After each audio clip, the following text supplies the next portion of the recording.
and then, Okay, here we go. yeah. Welcome everyone to Ladder Daily Digest. Maven and I have put together this special show, and we actually are still processing the main event. And so I thought that in the meanwhile, I would like to tell you a story of how it happened. And so what it was about a week and a half ago, Maven and I had done a show a few days earlier, and things were sort of meandering, and Maven had some, we'll say, health issues that were put her out of commission, and so I basically said to her, "Hey Maven, let's do a show today." So, and she said, "Okay, maybe," since RFM had just done a show about Gen Camp, that we could do like a behind the scenes, like sort of what was happening while I was at Mormon Stories, because this was all happening in real time with her. And so we thought, yeah, we'll do a show. And it's like, what's it going to be like? And so we asked Megan to come along for the ride, and she will show up in the video that we're going to show. And she was gracious to come on. And Maven at first thought that it wouldn't be maybe the right audience for Megan's channel, but Megan said, "Maven, you're so awesome. Anytime we can get a chance to have you on my show, that'll be good for my audience." And so anyhow, we decided to do the show, and it was pretty awesome. Maven does a really good job. You will really enjoy this. We have 8 people watching now, and we're sort of waiting for some last things to tidy up. And so I just want to say how much I appreciate knowing Maven. We've been friends. I think this month is our 3rd anniversary of being not only just Facebook friends, but seeing each other in person on video, right? And I'll tell that story a little bit. Maven, I met Maven online after we've been Facebook friends, because there was a gentleman from back east who wanted to do a thing called, Mormon movements. And so he made a notice saying, "Hey, I'm starting a thing called Mormon movements. It's we're going to try to do something like a Bill of Rights for missionaries," because at the time they still could only call home like 2 times a year, and they were stuck wearing business suits and dresses, and passports were being confiscated. And so anyhow, we go to this meeting, and I'm thinking there's going to be like 15 or 20 people there. And it just turns out it's this gentleman and Maven and I. And so we start talking about what his idea is for the missionary Bill of Rights. And, the main thing, was going to be getting, multiple calls home, and more contact with family, and not confiscating, passports and stuff. But anyhow, so Maven and I were chatting, and my wife hears Maven's voice from afar, and my wife says, "You're talking with Maven? That's amazing." And so my wife met Maven at the time, and I'll just say that at that point, my wife thought that I was bigger than she ever thought I was, because I was actually talking one-on-one and with this other guy, with Maven. But anyway, then I met Maven later on that summer. I went to Mormon History Association, and I was able to take Maven and Lila Tuller to lunch. We went to a Thai food restaurant on a Sunday. It was kind of hard. There was 3 or 4 restaurants I was calling up to see, and some of them were, you know, closed because, you know, being in the in Salt Lake area. And so anyway, we had a great time, and my wife gave Maven a painting sort of like this one, and Maven has it in her background, and she'll maybe come on and show it soon. And so, Yes. point to your painting. It's over there. I'll go bigger. So I've got mine in a Yeah. bigger frame there. So yeah. So yeah. about 50 famous people have paintings from my wife, and Maven got the very first one. And that's not what this show's about. And so thanks everyone for coming in. Let's see. We have Stephen saying, hey, you. Hey, yeah. Kendall. We're going to do some content with Kendall pretty soon. Yes. And so, yes, we delayed this show just so Kendall could be in the chat. Yeah, exactly. That's why. And hopefully we're Tim's hoping here. Megan could also maybe still be here. She had some things happen today though, so she might be kind of busy. Just life is fun and throws things at us sometimes. So yeah, I do want to say, so this is something that we recorded. How has it been, a week maybe about a week? It's been a week and a half. We did it on Sunday, a week and a half ago. Okay. And I've wanted to talk about things. I mean, this is something that's been happening for a couple years now. Well, yeah, I mean, because it's been a little over 3 years, or it's a little over or coming up on 3 years that I've been with Mormon Stories. And I don't know.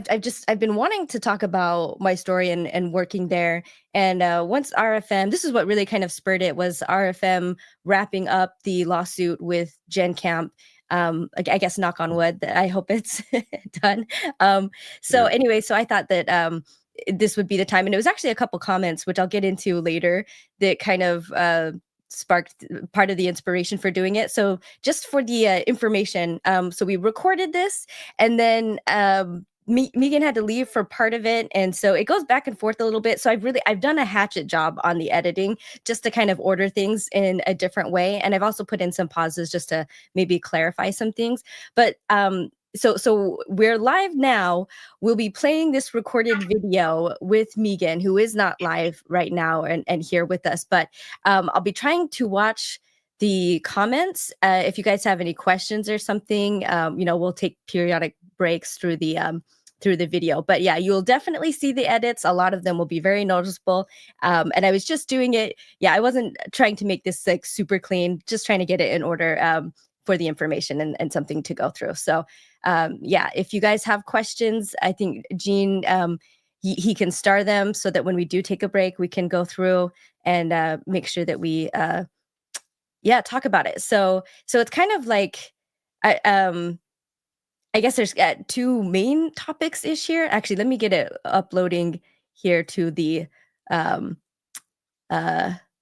here we go to the stream, because it might take it's a long video, so it might take a couple minutes still to pull up. And oh no, that came up really fast. Okay, anyway, so we get into, so part of it is just like, how did Maven start working for Mormon Stories, and what's it like there? What's it been like? And then and then of course some of the, well, I don't know, we won't be going into any like major details about the lawsuit or Gen Camp. It's really tangential, but what Megan and I end up talking most about, about all of that stuff, is just this idea of, this representation, like, for victims that, both she and John and I all feel very strongly, and our content, a lot of it is based around advocating for victims. And so how does that play out in how this scenario went? Are we hypocrites? Are we just having different standards for things? Did we, or were we morally, I guess, and consistent in our actions and in our advocacy? So that was a really important discussion, and I think one of the most valuable things. But we've also got some funny stories here. I hope I make you guys laugh. I almost shut down the channel when I was there early on, and I guess we'll get into all of that. So I think the video is ready. And part of it is like office dynamics, like how a new employee has trepidation towards, like, what is it going to be like for having a new job, right? Yeah, and then well, also, and I get into it in the video, so I guess if I get into it now, there might be some repeats, but there's just, yeah, a lot of unique circumstances going into this for me, and then also just for John and for like the reputation that he had. Um I felt when I started working for Mormon Stories that it could either be something really, really awesome that really glad that I did and a blessing in my life, or it could be a disaster. And I went in kind of with my eyes wide open that it could be either way. And so if it was going to be a disaster, I was ready to bolt and quit and look for something else. And I think maybe the ending's a little bit spoiled here because I am still with Mormon Stories, so I think we know that it didn't become a disaster. So anyway, we can go ahead and just jump into the video if that does that work? Yep. Are you guys ready? I think we are. Okay, I'm gonna go ahead and add it on. Get into it. Is it? Oh, that's right away. Okay, hold on. Let me make this full screen and then boom. Before we get into it, is it okay if I just give a real quick recap for my audience members who probably have no idea what we're talking about? Absolutely. Yeah, Yeah, and so like a little introduction like to John too and Mormon Stories. Like, yeah, so yeah. not a lot of my audience members are familiar with Mormon Stories and with the sort of podcasting, the ex-Mormon podcasting space. So, but a lot of them will be familiar with the show from the standpoint that, from when I was on, a while back, and a lot of my channel members and followers know that. So the Mormon Stories podcast is one of the, if not the longest running podcast, continuous running podcast in history. John Dehlin started it back in 2003, I believe, just as an opportunity. 2005? Yeah, I think 2005. Okay. that's what I have in my head. Yeah. Yeah, just as an opportunity to tell his own story in his experience with Mormonism. He was experiencing some problematic things on his mission and some doubts in his faith, and he wanted to give other people a place to talk about those issues. And it's become, really a mainstay in Mormon and ex-Mormon culture, a go-to place for people to find stories that resonate with their own. And as he grew and got bigger, he started hiring employees. The Open Stories Foundation, which runs the Mormon Stories podcast, was hiring employees to help John with, all of the tasks that are associated with running a big, successful podcast. And one of those employees sued John for defamation. And it turned out that she was withholding.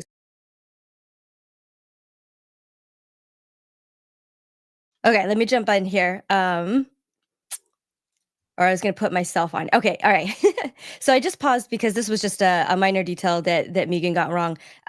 Jen was suing John, and now I'm questioning my own self. I believe it was for sexual harassment, and I think also wrongful termination was what Jen was suing John for.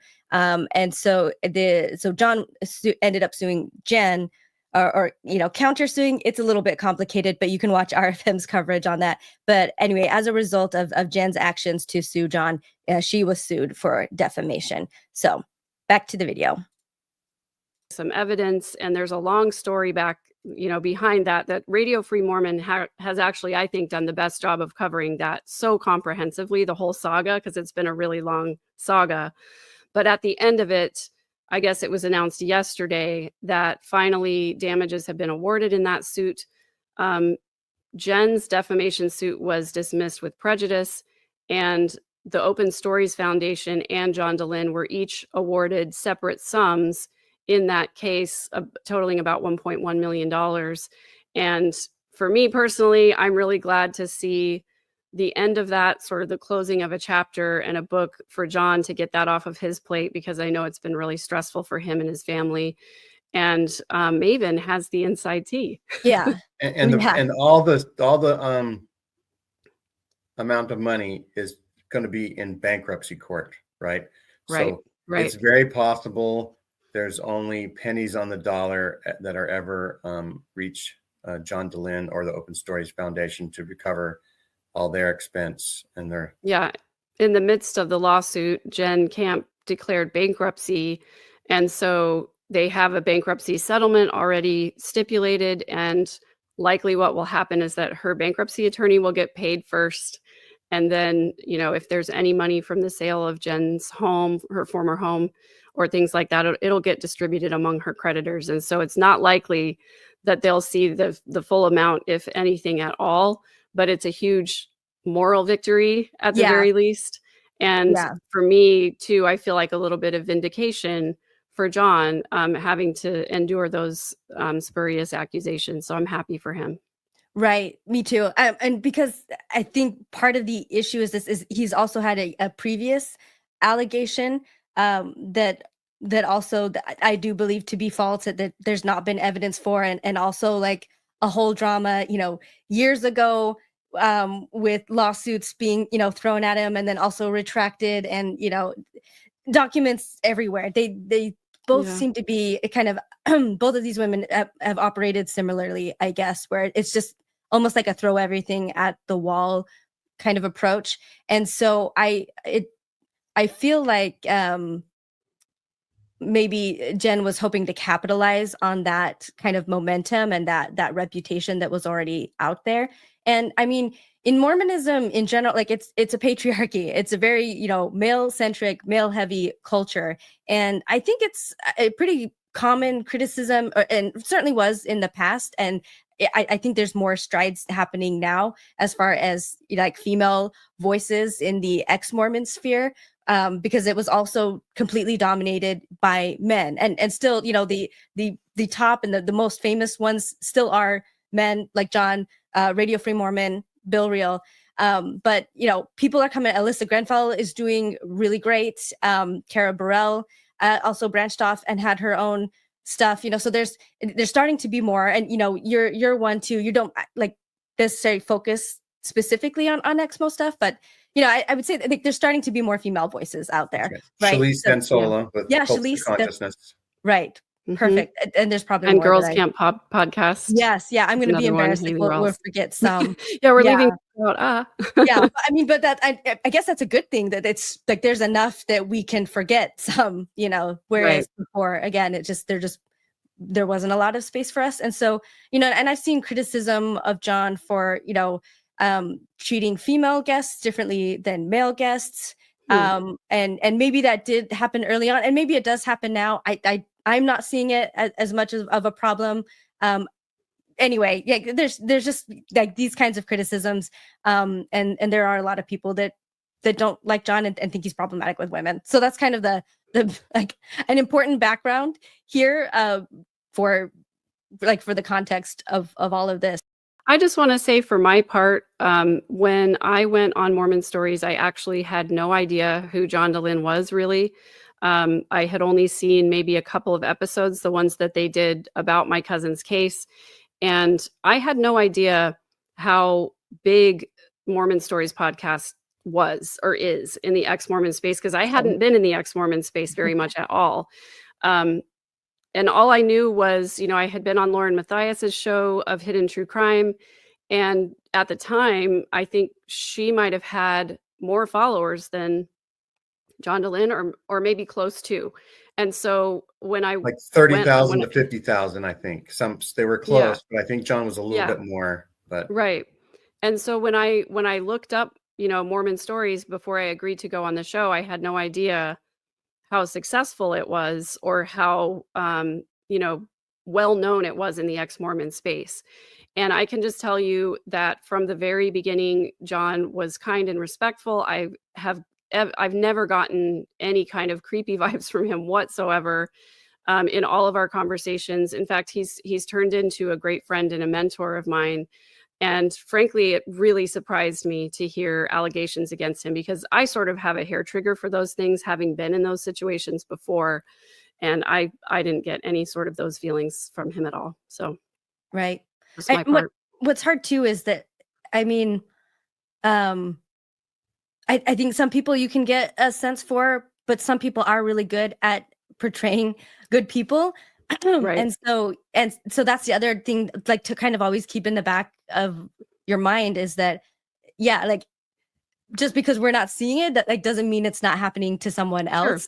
So that's always a possibility, and that Right. also makes things a little bit difficult.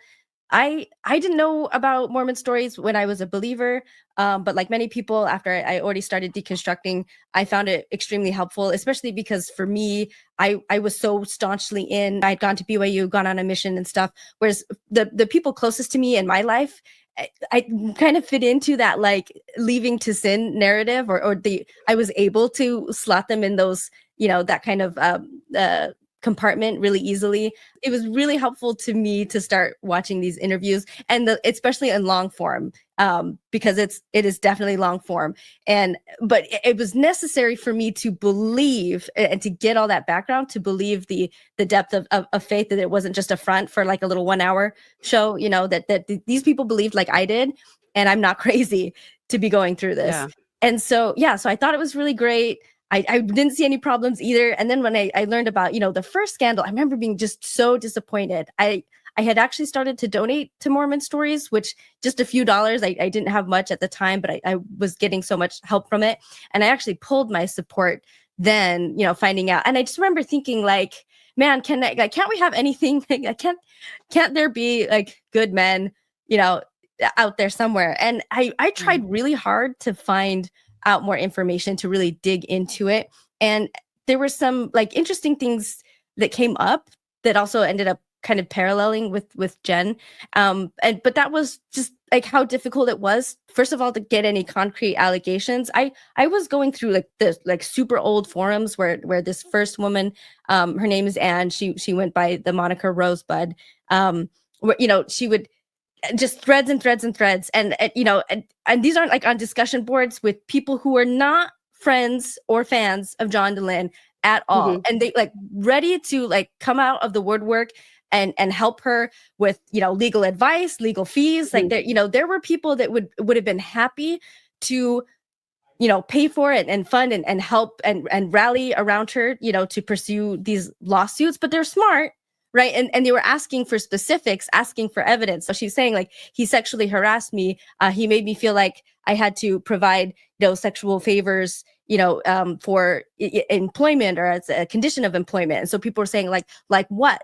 Like, what did he say you had to do in order to get this? Like, anything. Right. And it just kept being really generic. He made me feel unsafe, but it's just like, okay, but like, what did he say? What did he do? Yeah. Like, there have to be actions. There have to be like actual things, actual concrete things. And she never, it just went back, it was so frustrating to read. And so again, like I was like, this isn't quite sitting right with me. I'm not sure that I really trust her, but at the same time, like trust in victims is an issue. And I also wasn't very educated on it back then as much as I am more now.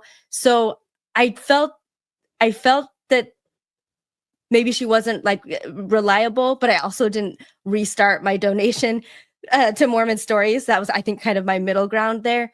Anyway, there more information came out, and especially, from this woman that was basically like kind of like a blackmail letter, kind of, where like she was basically, threatening to sue and saying like, I'm going to be a hero. I'm going to write a bestseller book about this, and I'm going to be on Oprah, and like everybody's going to like, it was really unhinged kind of stuff. And then Sounds also a little like, delusional to me. right. Yeah. And also like texts from her harassing John, like clearly sexually harassing John, like from her to him. And so anyway, regardless of what happened, like, consensually between them back then, eventually I came to see enough before I ever started working for John and Mormon Stories, before it was even like a thought that would even possibly like be in my future. Maybe he didn't act the way he should, but certainly not a predator, right? Not an abuser, that kind Do of. you want to give a little overview of how you end up working for Open Stories Foundation? Yeah. So, I mean, it started as an offshoot, like first starting with Mormonism Live and, and being Maven. I had a different job, during, it was during COVID times, right? My job had been work from home, which I really liked because at the time I was living with family. So I was able to, even though I did need to work and I wasn't available, I was still available to my sister-in-law and my nephew. And I really appreciated that and valued that I was able to be home to run upstairs and help if there was like a meltdown, either like from mom or kid, But then as, things were getting better, they were starting to change my workload. And like when COVID happened, my workload shrunk because initially I was like an office manager, and everyone went home, so there was no office to manage. So then I Yeah. was given a role that I had temporarily taken on, which executive assistant to several executives. So I was still office manager, but now I'm also an executive assistant to multiple execs in this company. So it's kind of like two jobs in one, and that worked initially, But then as they were bringing people back, and the execs started to travel and plan more, like both jobs started increasing. So then it was like a two job kind of a thing. And I didn't want to work in the office. I still felt I was needed at home. I think probably Bill or RFM, I think most likely RFM might have floated the idea with John. Kara was working, she was co-host at the time. And so I got a call from John, asking, saying, that I might be available soon in the future, and would I consider working for the show. But it was just super basic like that, and it took a couple months. So after that job ended, I wasn't immediately hired. I picked up security work in the meantime. So that'll come up later. Anyway, Kara did end up leaving the show. Jen was hired. I think, and I think there was some overlap with her and Kara. I think Kara was actually part of the hiring process for Jen. I had a couple interviews, one with John one-on-one, at lunch, and then one that included Jen and John at the office, right? I tried going into it like with really, I kind of eyes wide open, right? Because I was thinking John was okay. He seemed like an okay guy to me, but that's all public stuff. That's all on air. I knew that there was definitely a possibility that he could be a different person behind the scenes, and I did not want to join a toxic work environment, right? I was like my dream job at the time. I was so excited. I was like, this could be like the best thing ever, or it could be one of those kind of like monkey paw things where like you think you land the dream job, but then like everyone hates each other. There's so much stress. It's just toxicity and an angry boss man, and then everyone having to like pretend for the camera. Like I don't know what it's like for real. So I was worried about that. And I had so many people when they did find out that I was like warn me, I even had like anonymous emails sent to me, like you're going to learn the hard way. Like John's going to treat you like this, or like that. Wow. And I even had like a close personal friend at the time that was like, super uncomfortable with it. He was like, I don't think he's a good guy. And I'm concerned about you. Like there were people who were concerned.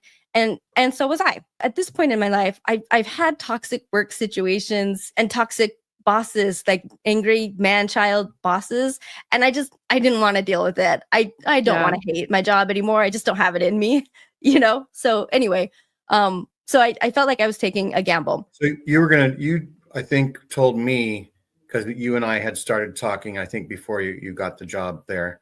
And you were saying that you were amazed at how careful John was behaving. Yes. How concerned and considerate he was of everything, aware of what was going on, kind of hyper aware. Yeah, hyper vigilant. I think because of these things. And so I think, I was taking a risk, to me, potentially going into like a toxic, abusive work environment. And he was taking a risk with, another person, another female, particularly, that could potentially cause more scandal. So going into this, I think I recognized that like with chemistry, you can have two unstable compounds that, when you put together, either like have an explosive reaction, or two unstable compounds put together can make something stable, like sodium chloride. That's table salt, right? But those the two elements separately, are highly reactive. But so that was kind of what the potential, like I was looking at, and I didn't know which one it was going to be, and John didn't know which one it was going to be. All right, I just wanted to jump in here and address a couple of comments. Kendall, you have some good ones. I'm still going to think about those, so I'll answer those in a bit.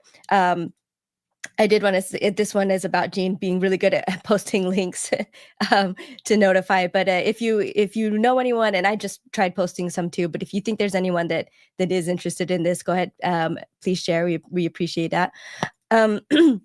Garrick says people too objectionable with their own emotions and changing stories too much with a dominance change should have been a red flag not to work with them.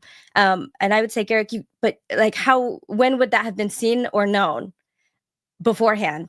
When you especially when you're meeting somebody new for a job, you don't know, honestly. And everybody's on their best behavior, and a lot of times it takes conflict to see how people respond to, because when everything's good, it's easy to be good for everybody who's healthy or not. So a lot of times it's when conflict gets real, where people are really hurt and really depending on each other and are let down, that's really the time that you see their true colors. So I don't know if there's any kind of secrets. I've looked it up, and it doesn't seem like there is a lot about red flags for people like in a work environment. There is some, but almost all like content around red flags for personalities is relationship based, like how not to get into a relationship, personal relationship, or find out or if the person that you are currently with has these traits. But for in a job interview kind of setting, I don't know if there's good content out there for maybe how to figure that out, like for an employee beforehand. So but that's a good and then the other one, this is also from same person, Garrick. Mormonism doesn't teach identifying and differing one's own prejudice and entitlements. And I think that goes with what Debbie says. I believe Mormons are trained to cry wolf or abuse when challenged. And I think at first I was like, I don't think so. But actually, no, we totally do that. It's a whole persecution complex. That's what's happening like with Fairview, all of that temple stuff going on.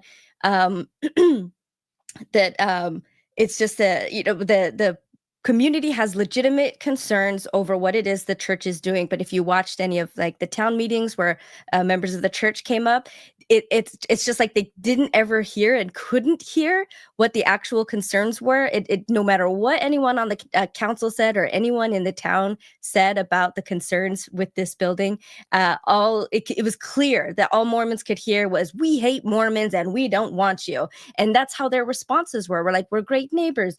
We love everybody. Why are you being so mean to us? People are being mean to us." And it's like, we have criticism. It's legitimate criticism, and Mormons just couldn't see that. So I do think there is some maybe that, just kind of that built in. And like Eric was saying, teaching, like identifying and differing one's own prejudice and entitlements. Like we're taught to listen to the Holy Ghost, except for where it conflicts with leaders. But and I think that's what leaders do, honestly, is confusing their own thoughts and feelings with the Holy Ghost, and just thinking, that if they're feeling the Spirit, or if they're feeling very confident on something, that is coming from God, or God agrees with. So I think that's what we're dealing with here.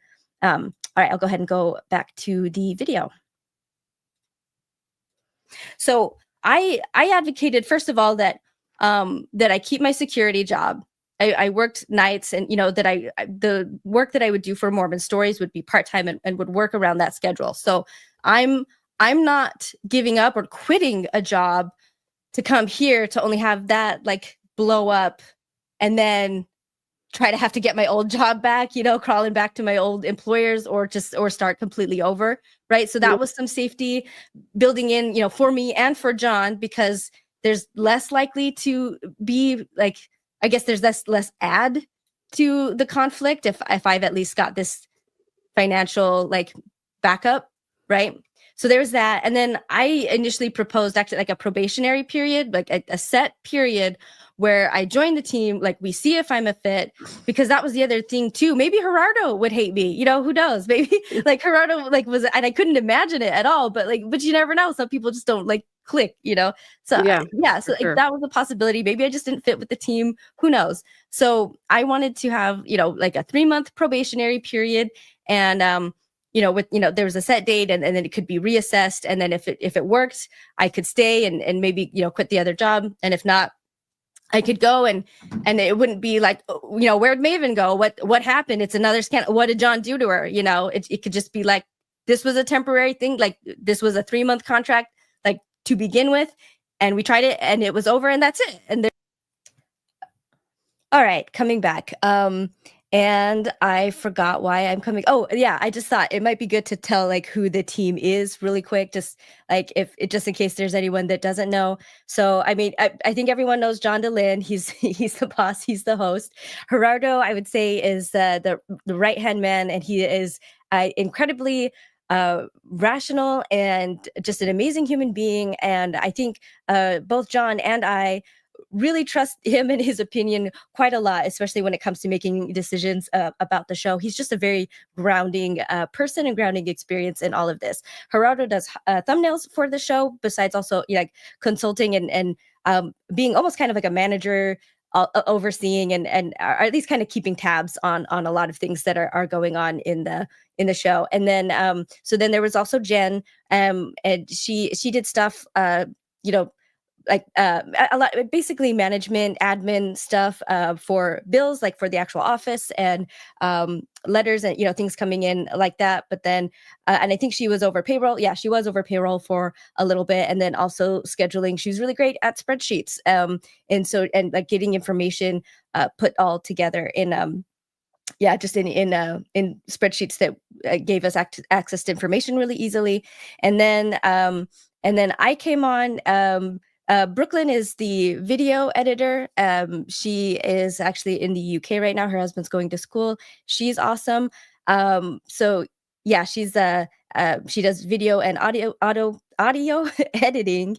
And then Julia came a little bit later to this. I don't talk about Julia very much, I think, because of that reason. So she does come in like before the end of the probation period, before like the Gen Camp stuff happens.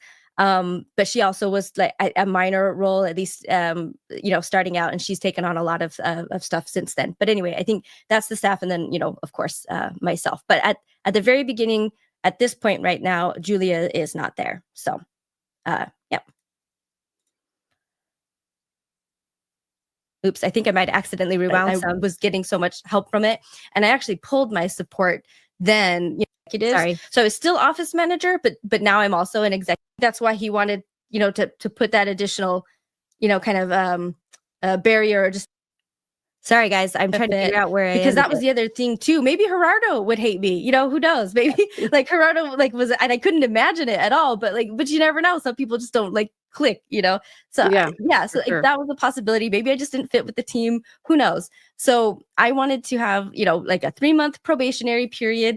And there was a set date, and then it could be reassessed. And then if it worked, I could stay and maybe quit the other job. And if not, I could go and it wouldn't be like, where'd Maven go? What happened? It's another scandal. What did John do to her? It could just be like, this was a temporary thing. Like this was a 3-month contract, like to begin with, and we tried it and it was over, and that's it. And there's no scandal. Everything's fine, right?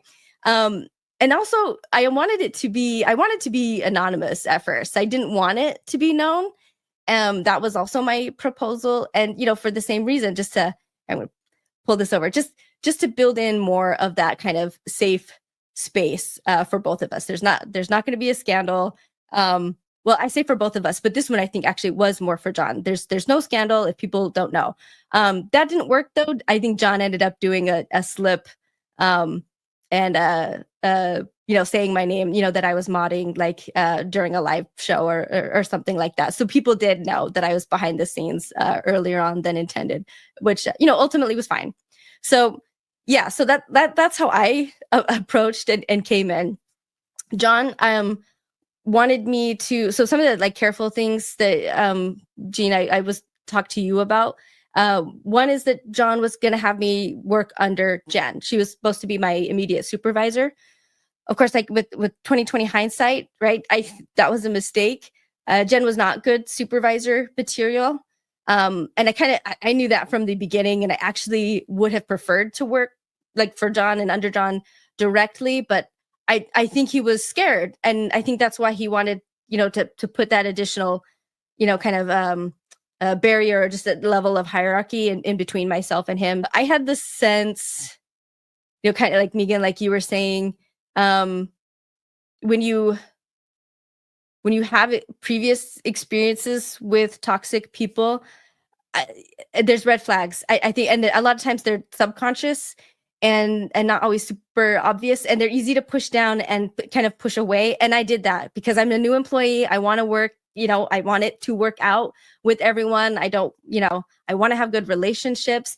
But I knew early on, like between like Jen and John, the person that I would be most scared to make upset was Jen. I just kind of had that sense of like, that's where the danger is. That's the person not to piss off, which, it's not like humanly possible to, be perfect, and certainly not for me. I'm kind of chaos, embedded. So, I did piss her off a few times, but she did seem to have anyway kind of a hostile or a hostility towards other female employees from the beginning. Again, this is all like in retrospect, hindsight, it's easier to see these, but at the time it wasn't so clear. So right, and that was your experience. Right. And I did want to say, like, if you haven't met John or seen pictures of him, he's huge. He is a very, very tall, imposing man. And I am very short. I'm exactly 5 foot tall. So like, if you were to see like me and John standing next to each other, I think I come up to like I don't know, like mid chest height to him or something. He's physically very imposing. And so when I worked in the office, like, first of all, he was never in the office alone with a woman. That was always something. Jen and I would like both be there.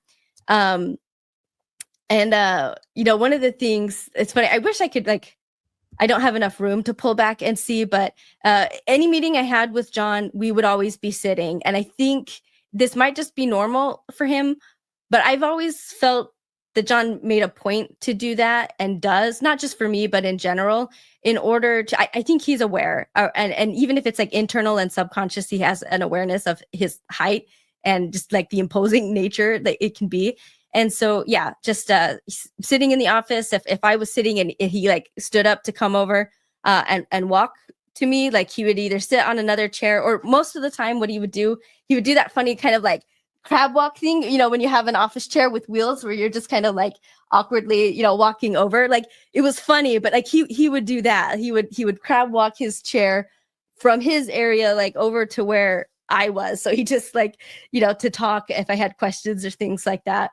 So it was kind of funny, but anyway, it's just trying to make you more comfortable though, right? Yeah. Yeah. So I think he made sure never to be, either like at the computer, like standing, like looming over me, or even like in front of me, just talking if I'm sitting in my chair. And again, because our areas were kind of separate. So if he got up, like he would be standing, and that could just look really intimidating. Anyway, yeah. Which I never felt that, 'cause I'm kind of used to people are always taller than me anyway. But again, I just felt this was something, that John's just incorporated, I think, in how he works. And I'm not very tall. I'm 5'5". Yeah, he's super tall. So should I bring it up? Yeah. So there's me and my purple hair. Like, you can see like the difference, if you had like put me right next to John. Like, it's big. Like, he's just a big guy, Yeah. He's tall. Yeah. So anyway, I felt he tried really hard not to ever be like physically threatening. And then also I want to say like the communication, especially in the beginning, I saw was really, really good. I saw conflicts between him and Jen where things like where she was clearly upset at something, but she would express that, so I was like, this is good, like she can be, she can be mad and be talking to John in a way like where it's clear that she's irritated or upset, right? And John is, speaking back rationally, and he's listening, and he's saying, he's taking feedback and suggestions, and he's very agreeable, right? Like, so he wasn't like, it wasn't meant like energy for energy, like there was no blow-ups.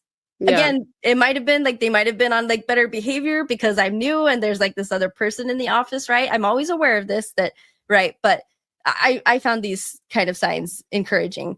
And yeah, like miscommunications happen all the time. And especially then John was trying a lot of new things, and so this may be like where we get into some weaknesses. Like he'll have new ideas all the time, and sometimes he'll forget the last thing that was decided on.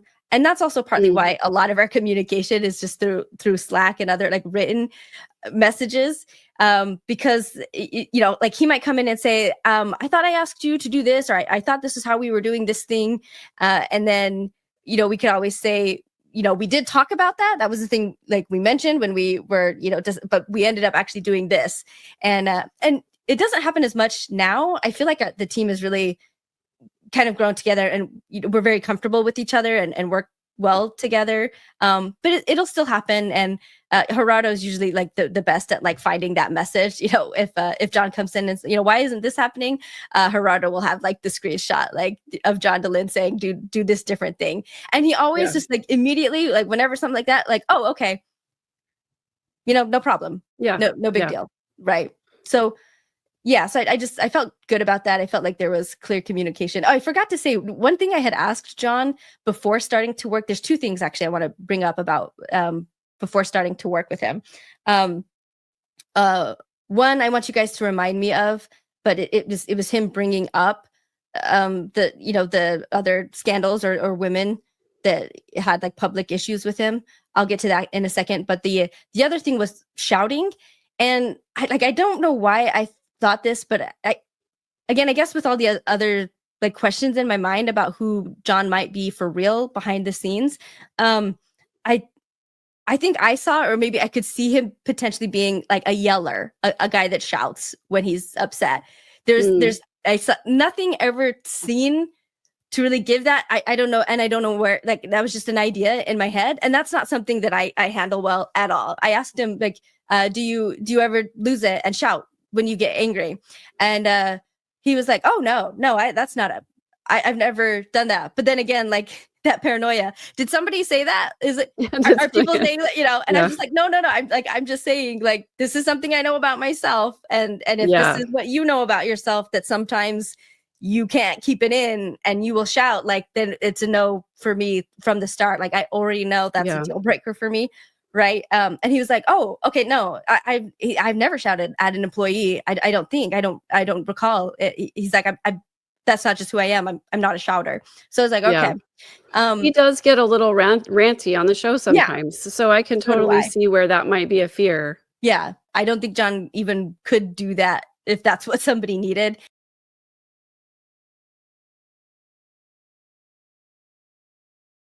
Let me unmute myself and then come back and interrupt the video.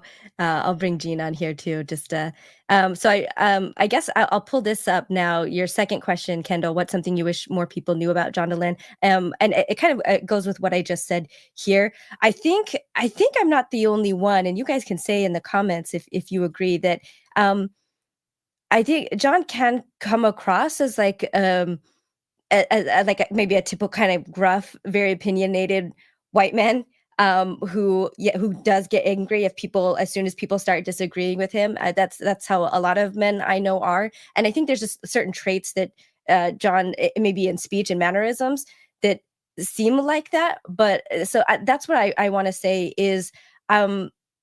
He isn't when people disagree with him. I think he handles it really well. It's not necessarily that he doesn't fold immediately, but he doesn't get this like that whole ego thing where it's just like, no, I'm angry and you have to agree with me kind of thing. So he's just a genuinely very pleasant person to be around, and I really think how he appears on screen is very much how he is in real life. And I don't really see a difference between the two. So there's just not like a behind the scenes character that John is, or a different face for John. I think he's authentically himself, on screen and off screen. So I'll say something about John as well. Yeah. Is John has been at this on and off for 20 years now. He's in his 20th year. And even just a year and a half ago, 2 years ago, he did a celebration of Bill Reel, and it was in Alpine, and John was there setting up equipment. You know what I mean? Gerardo was there setting up equipment.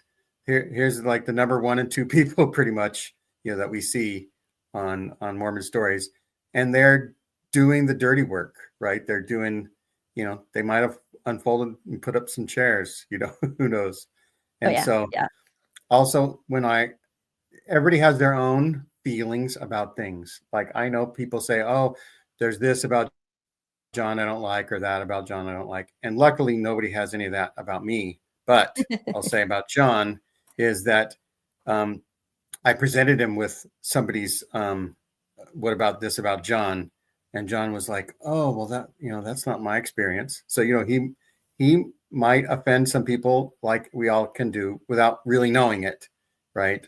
And it's not like we don't remember it the same way, right? So people can take the same event and think about it differently. So that might happen. But yes, I have enjoyed every single experience I've had with John. Yeah. Let me get back to, I'll go ahead and answer this now. And I do think there's I think a lot of people are going to be learning things anyway, from my experience. This first question you had asked, Kendall, is what are some things you didn't expect working at Mormon Stories? I definitely didn't expect like, the Gen Camp stuff to happen. So really, honestly, I don't know if I could say concretely it turned out well, which is what I was hoping for, and that was the expectation that I wanted to be true. But I ended up not doing anything that I was actually originally brought on to do, like partly because of what had happened with Jen, and yeah, so I ended up doing it ended up being nothing like I thought it would, but still a good thing. So maybe that answers the question. And then there's a question here from Hallie. Is Maven still at Mormon Stories podcast? I am. So and if there's anyone not as familiar with this scene, I think everyone here is. But I worked for 2 shows. The first one, where I really got my start, that was Mormonism Live with Bill and RFM. That's where Maven was created and born. And then I came to Mormon Stories podcast after that. I'm no longer at Mormonism Live, but I am still with Mormon Stories. And then Kendall also commented, the anecdote about needing things in writing matches my experience in corporate America. And I would agree. It's not like a John thing that you have to do because it's wise to do everywhere, I think, in most employment. So and if you say, if you have I guess this is just maybe a little employment advice. If you have a phone conversation or an in-person conversation that you wish there could be a written record of, you can always email the person after the fact and say, this is, these are the things that I understood from our conversation. And by sending that still kind of gives you a written record on, with a timestamp regarding conversations you had. So if you ever need to bring them up in the future, in cases of a lawsuit or something like that, or a disagreement about what was discussed, then you've got that clearly written out. So highly recommend that. And I think, did we get any other questions?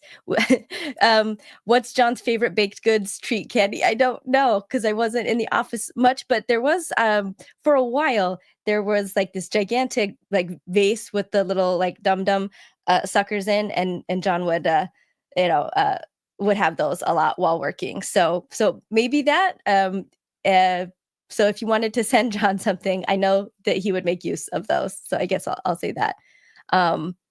Yeah. Anything else, Jean? I'm wondering. Oh, here's another question. Sorry, you go ahead, Jean, and I'll start. I was just going to say, you look at the questions because I don't know exactly which ones you want to address.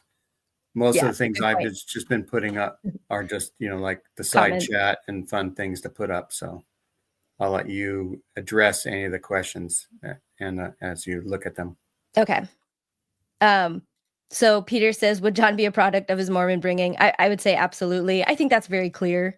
But yeah, I don't know. I don't have any more to add to that. I think, he's absolutely a product of his upbringing, but he's also a product of a lot of self-work and knowledge and and improvement. Training.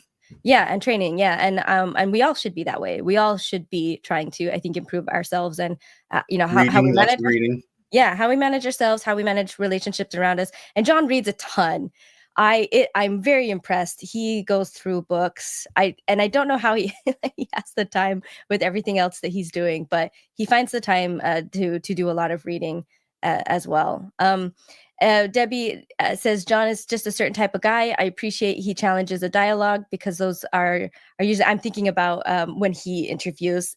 Okay, I think my tone was like weird on that. Hopefully that was understandable. Sorry, I kind of messed up the cadence of that, Debbie. He asks great questions. Good therapy teaches that. And I would agree. There's, people, some people don't like John, or maybe, something about his personality just rubs them the wrong way. But that's true for everybody. That's true. There's people that I do that for. Sometimes people accuse John of interrupting too much, or inserting himself. Yeah, and then like restating what people have said. But I do have to say, the way that John like interrupts to ask questions and sometimes have them restate it's really, really brilliant. And so it's funny to me when people complain about that aspect of it, especially live, because I don't have any examples off the top of my head now, because when they do it in the live chat, I know exactly what it is that he had just said that they're finding off-putting. But as far as like audience understanding, especially for non-Mormon members, or never Mormon members, when John asks or re-asks a question, he is putting it into context for, I think, the average viewer, even someone without a Mormon background, to really understand what's at stake. And I think we forget that the Mormons, those of us born and raised in it, it's our natural native language, and so we miss sometimes, because we have this assumed and shared experience and shared understanding of what our own language means. So when John interrupts for these things, like it's extremely helpful, especially to the Never Mormon audience. And it's also brilliant for clips, for shorts, because so many interviews, if John didn't do that for you, don't get like a nice concise answer to a question, in a way that can be easily understandable when it's taken out of Puts context. it into context. Yeah, without the context for like a YouTube or a Facebook short, it's actually quite brilliant. So anyway, so again, I'm just saying that to show that sometimes criticisms are actually strengths, or some of criticisms against John I see as strengths, and directly affect the work that employees do. So yeah. All right, let's get back to the video. It really isn't part of his personality, I would comfortably say at this point. But so back to the other women. I had multiple conversations with John, and I think, and these were really good signs to me at the time. He wanted to be really, really sure that I understood what I was getting into. So he brought up Rosebud. He brought up the other women that there were ever any issues with. And a document, I'll actually bring this up, because this document, boy, has it gotten a lot of leverage. And you're right? thinking he's giving you way more information than you even need. Right. And more than like most employers would ever even like feel a need to, like, and you wouldn't. I don't think like you Maven. Like, here's all the shitty things people have said about me. Right. Let me, I'm gonna air out all all this stuff. Right. But John, like, he didn't want me to be surprised by anything. It's just like the informed consent, the extra informed consent angle. Like he wanted me to be aware. So there's this the support, or this document. It says, it's called "We Do Not Support John DeLynn," right? And it's I think I saw this at one point. Yeah, and that's the subject of it. And then there's this list of like 20 names on it, right? Wow. And Jen Camp is on there. I don't know, it's a public document and it's shared a lot. Unfortunately, it's gotten this reputation as a document of 20 women who have had like allegations against John of sexual harassment, like 20 former like coworkers, right? Rather and that's than just not like what it is at all. Yeah, and it's not what it says. But I've seen like so many comments bring up this document and say like he's got 20 allegations, which is a big deal and should absolutely be paid attention to when people when men start, not just men, but if anybody starts stacking up multiple accusers for things like that. That is something serious, but that's not Right. what this is. That's not what it ever has been. But John brought it up. He brought up the women that he knew that he did have any kind of relationship with professionally or through volunteer, just tangentially. But the majority of the women, like, he doesn't even know. And some of them were Yeah. deposed actually in Jen's lawsuit, Oh, wow. to say, like, are you, but did you have any like sexual harassment claims? And they were like, no, I don't know him personally. I never, it just says we do not support John DeLynn, and it's an Support him. open Yeah. form you can sign online. It's a Google Doc. And so they just, Yeah. I think, to support women or to support a particular friend, they're like, yeah, sure, I'll sign it. It's like a petition. That's really like the majority of what it is. But anyway, John explained that he made me aware of the document, which I had already seen. He gave his side of the story. He was like, of course, that's only mine. He made that very clear. He said, I would encourage you to reach out to these women for their side of the story. And I won't mind that at all. I encourage that. There's definitely obviously going to be differences. There's two sides of it. They will probably disagree with what I'm saying, but it was just this open invitation. You're welcome to get the other side and use that to decide who you believe and if you want to join still, and if you feel safe doing that. And I did it. That seems very, very much opposite of what a manipulative person would do. Right. Like, obviously, if you want someone to go and get the information directly from the other person, that seems to me to be like somebody with nothing to hide. Right. Please go ahead, talk to the other person, and then make your choice based on what they say too. Right. That's how I recognition. felt. It's a recognition that people have their own perspective and their own interpretations of things that are going on. And we validate people all the time, for their experience, but it doesn't necessarily mean we believe exactly how they believe. Right. Right. Or that we see it the way that they see it, and the thing that I keep running across all the time is learning that, everybody's experience with whatever people that they have, they're going to come to every relationship with that background, and they're going to see things through that lens all the time, and so I just always try to make room for other people's experiences in that same way that you're talking about, Jean, where, for example, I do have a hair trigger for harassment situations, and I'm going to bring that to all of the employment situations that I'm ever in. And so, somebody who may have no problem, no track record whatsoever, I might see a behavior that I see as problematic or that is potentially harmful, and I might call that out, whereas other people don't see that behavior at all because they've never had that same experience as me. So that's kind of what I take from most of this too.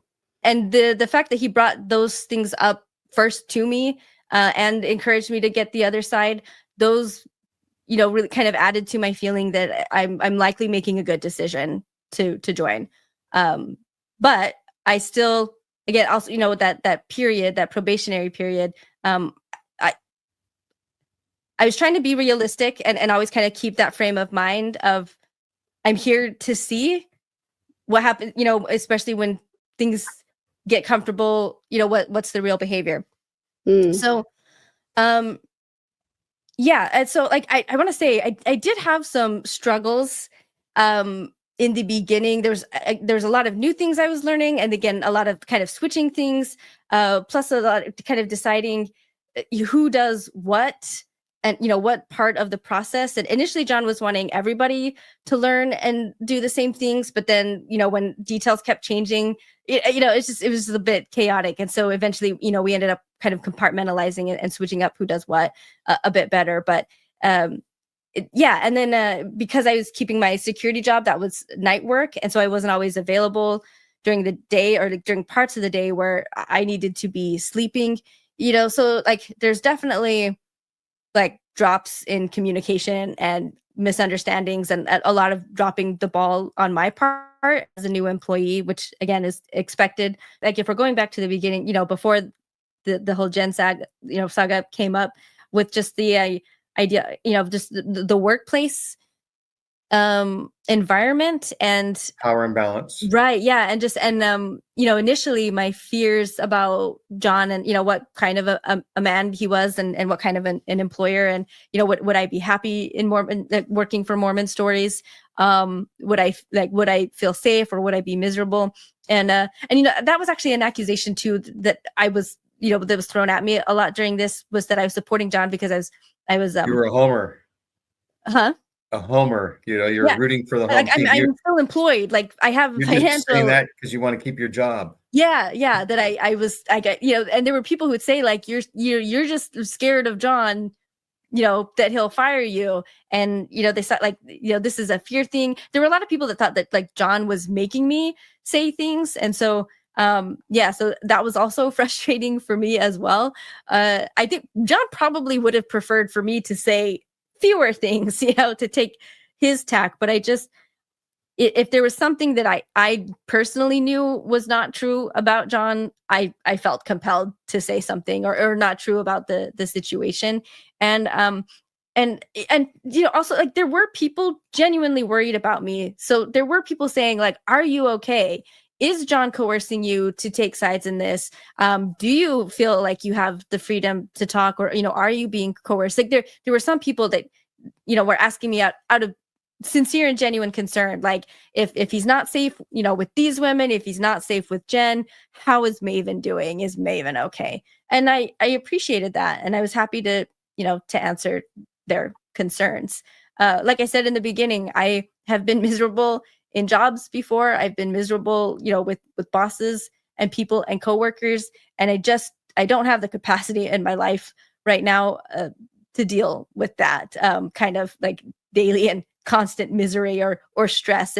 If John had been hanging over me like this, I would have left. Like as much as I was in a bad spot financially, it might not have been immediately, but I would have been looking for sure. I would have been, on the side, pulling up, other potential jobs to flee to like as soon as possible. That's what I would have been doing. This summer, you'll be having your 3rd anniversary with Open Stories Foundation. Oh yeah, I believe. Yeah, I think so. I'll have to.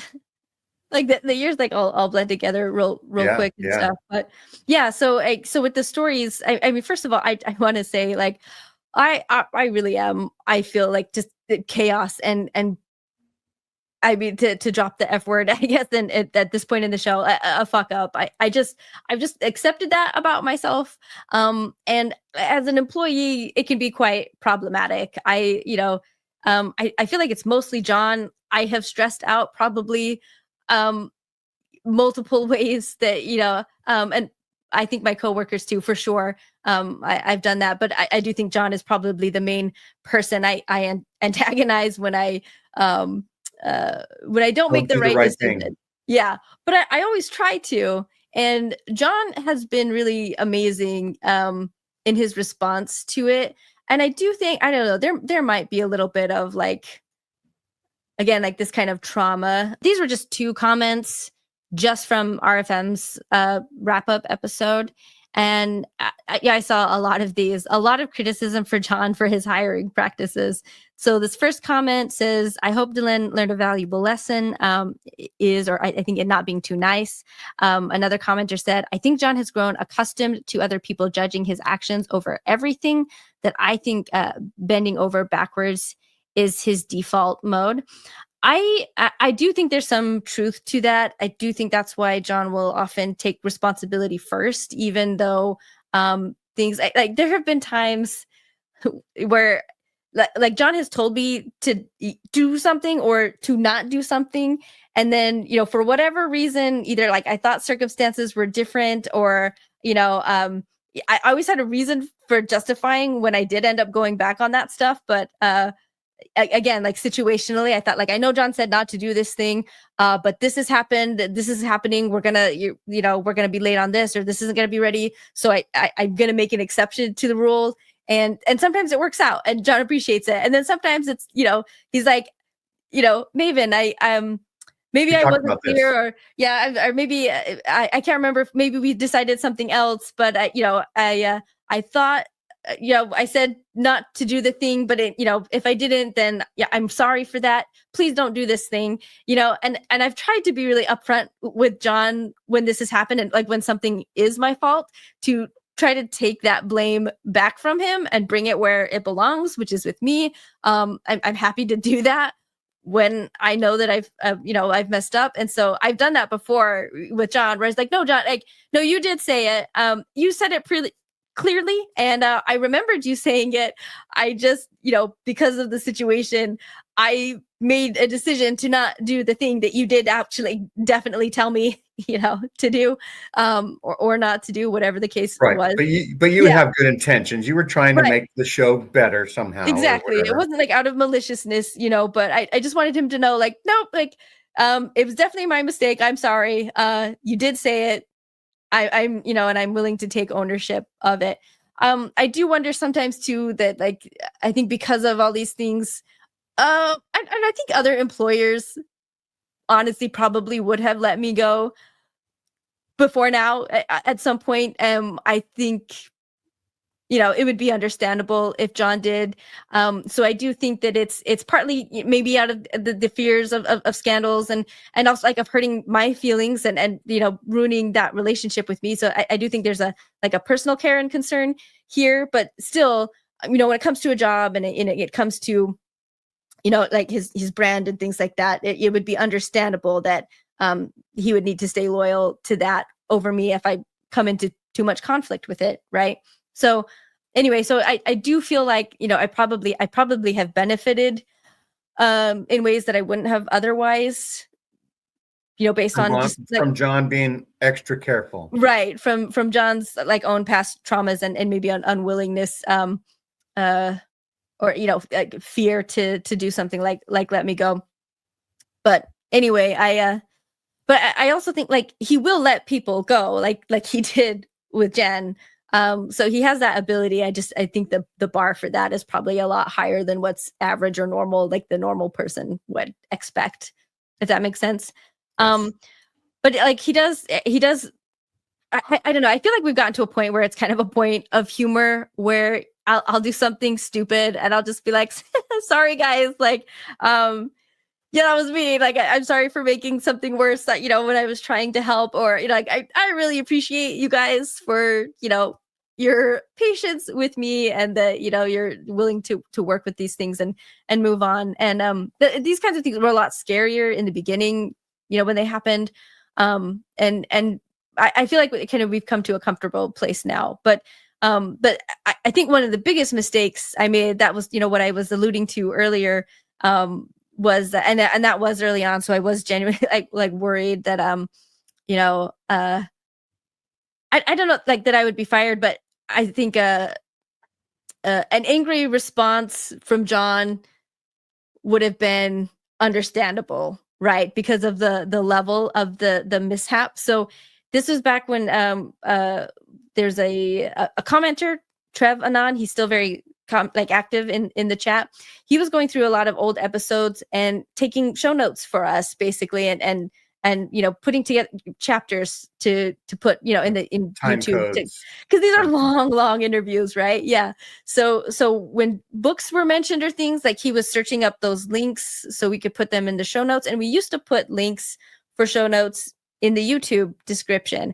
And it's because of this incident that we don't now. If you go into our YouTube, the link to the show notes will bring you to the blog, and the show notes are there. And that's it. And this is why. It was because of something I did. There was I meant to have this looked up earlier too.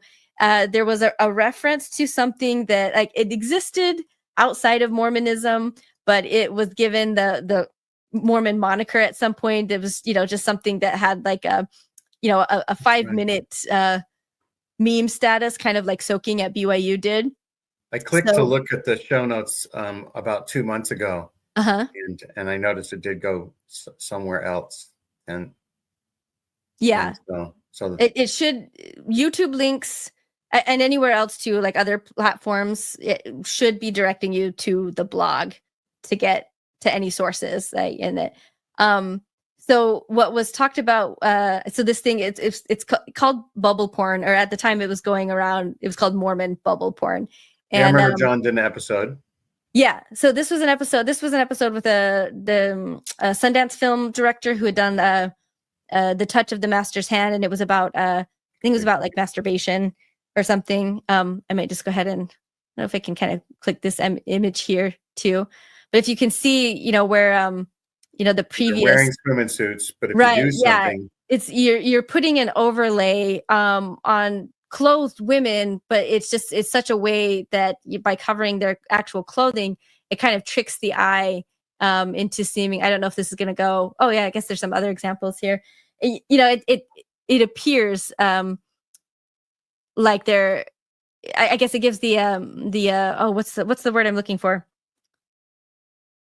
It's an illusion, an illusion that the person right. is, is nude in this picture, just with strategic cover-ups, but really like the original pictures, it's girls in swimsuits, like they're covered up, but it's just a trick of the eye kind of a thing. Right. So anyway, so this website, it's called Know Your Meme, and it's a part of the link of it. It has the word porn in it. It's knowyourmeme.com/memes/Mormon porn bubble porn.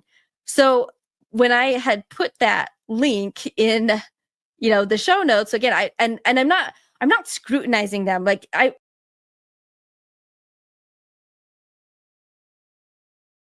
I keep doing this. Okay, I keep forgetting I put it on mute just so I don't accidentally say anything, in the background. Okay, so I do have a very slightly sped up version of the video. I'm wondering if you guys think it'll, you're good for that. I do know that I talk fast, but it's just like 1.15% faster. It'll help things go. I'm curious in the chat. What do you guys think about that? I have it about to the point that we're at right now, so this would probably be the easiest to switch it over. Are you guys good with giving it a try? Jean, what do you think? So yeah, I don't know. We talked about doing two separate shows, and Yeah. if there was a time, we're in 1 hour and 16 minutes, but we can go. I've noticed that I want to go for the full thing. Yeah, you would just want to do the whole thing. Yeah. I know that there's some problems with shows that are over 2 hours long in StreamYard. It doesn't allow us to do shorts and stuff like that, but we could make our own. We could. Yeah, we can do that. Okay, I'll go ahead and bring up the go ahead. the other I'll video. start making dinner then. Okay, perfect. There'll be a little bit of overlap, guys. So thanks. Just so bear with us. Like I guess it gives the oh, what's the word I'm looking for? It's an illusion. I'm gonna pause. I think the sound is funny. It's not. It's a little bit different. Is it? Yeah, don't worry about that because we'll you sound chipmunky instead of just faster. We'll go back to the other one. Although you're a cute chipmunk.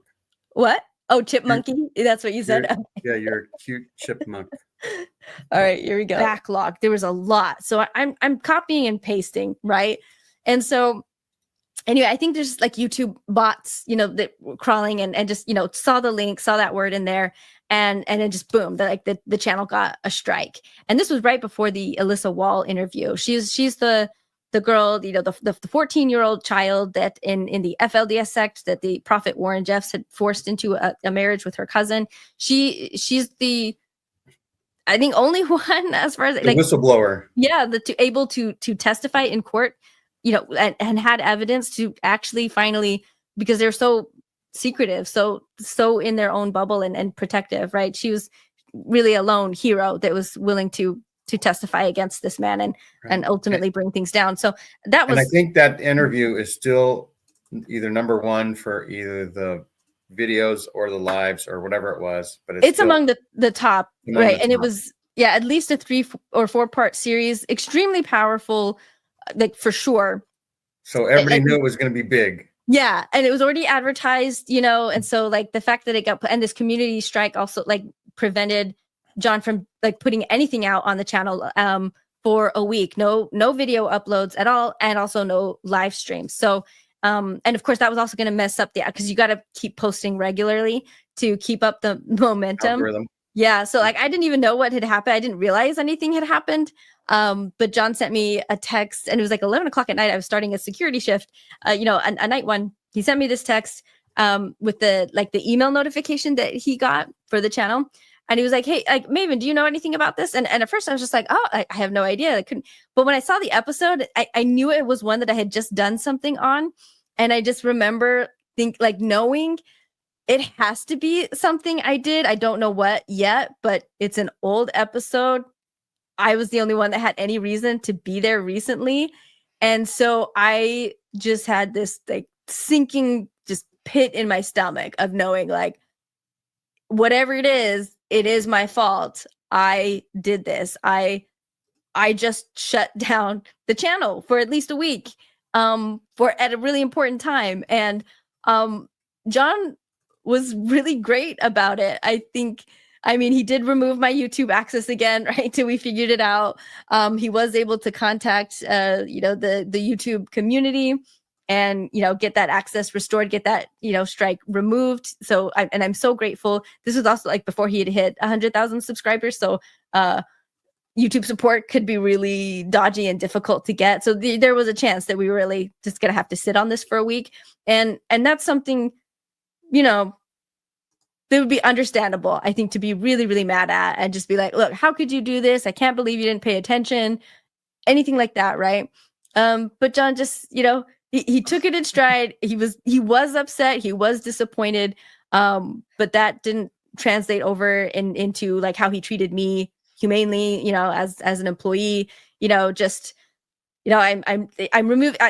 I think he removed everyone. He was just like, I'm going to have sole access of the channel, because strikes are so serious.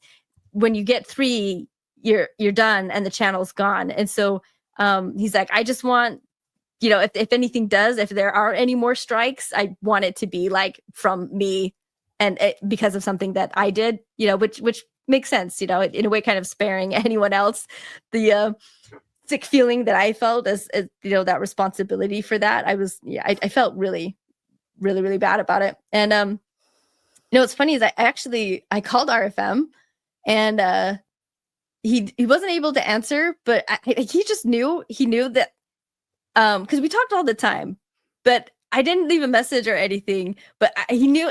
He seemed that he knew something was wrong, probably because of the time that I had called. So anyway, he called back. He's like, "Hey, is everything okay?" And I just got spilled it all out. I just I feel so bad. I just shut down Mormon Stories. I just got a community strike for a week by posting a link to Mormon bubble porn, and I don't know what's gonna happen. And the most powerful thing you've ever done up to this point in your life. Right. It was such a big deal. And then, I'm waiting to hear RFM. It's just silent. And I don't know. I was calling him for comfort, and which in retrospect, RFM maybe is not always the best for comfort in certain situations, where there might be some humor to it. Which in retrospect, obviously, there was to this. But anyway, so. I spill it all out. I shut down Mormon Stories with a link, for porn, and silence. And then I was hearing just little snippets of sound. So I thought my Bluetooth was malfunctioning, and I was just getting this little kind of a thing. But I realized it was actually just RFM stuttering, from shock, he didn't know what to say. Yeah, I had RFM speechless for once, just and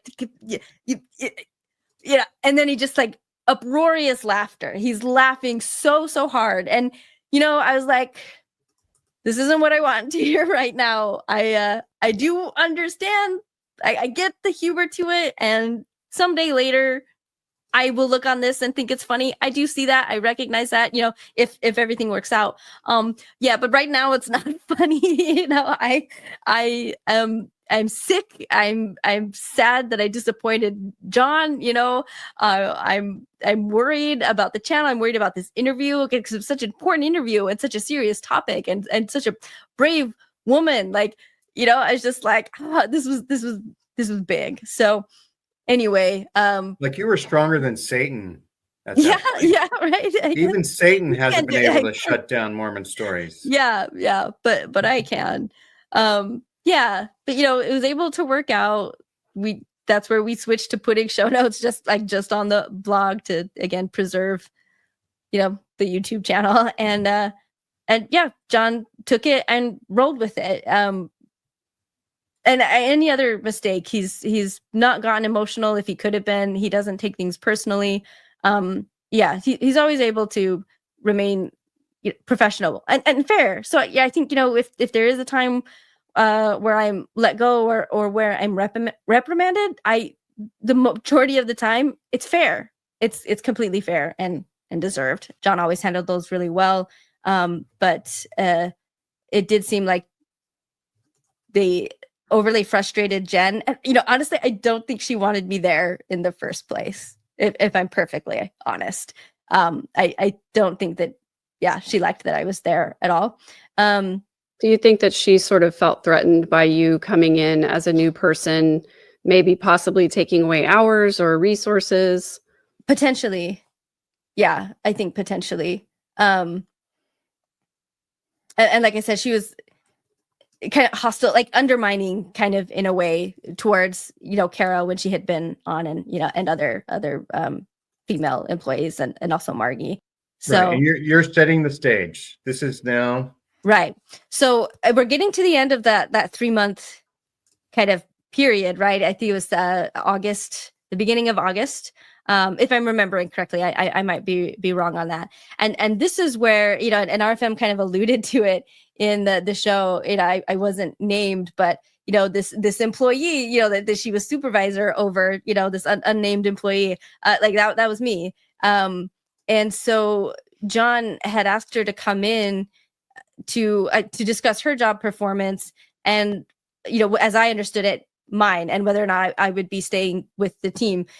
So they were supposed to meet first, and then I was going to actually be joining them later, to sit with them, and then either get the, we'd like to invite you to stay on, or not. And they had asked me before. They had asked, like, would you be willing to quit your security job, if we hired you full time? And even then, like, as much as like I wanted Mormon Stories to be like to be the full-time job, I still really wanted to like hold on to the security job, at least like hold on to my license and keep that renewed going forward. I did still want to have that safety and that backup. And initially I think John saw that as like, oh, she's not really in it, or she doesn't really want this job, kind of Not thing. all the way in. Yeah, which wasn't true. I just wanted to like keep that safety blanket, I think, for me.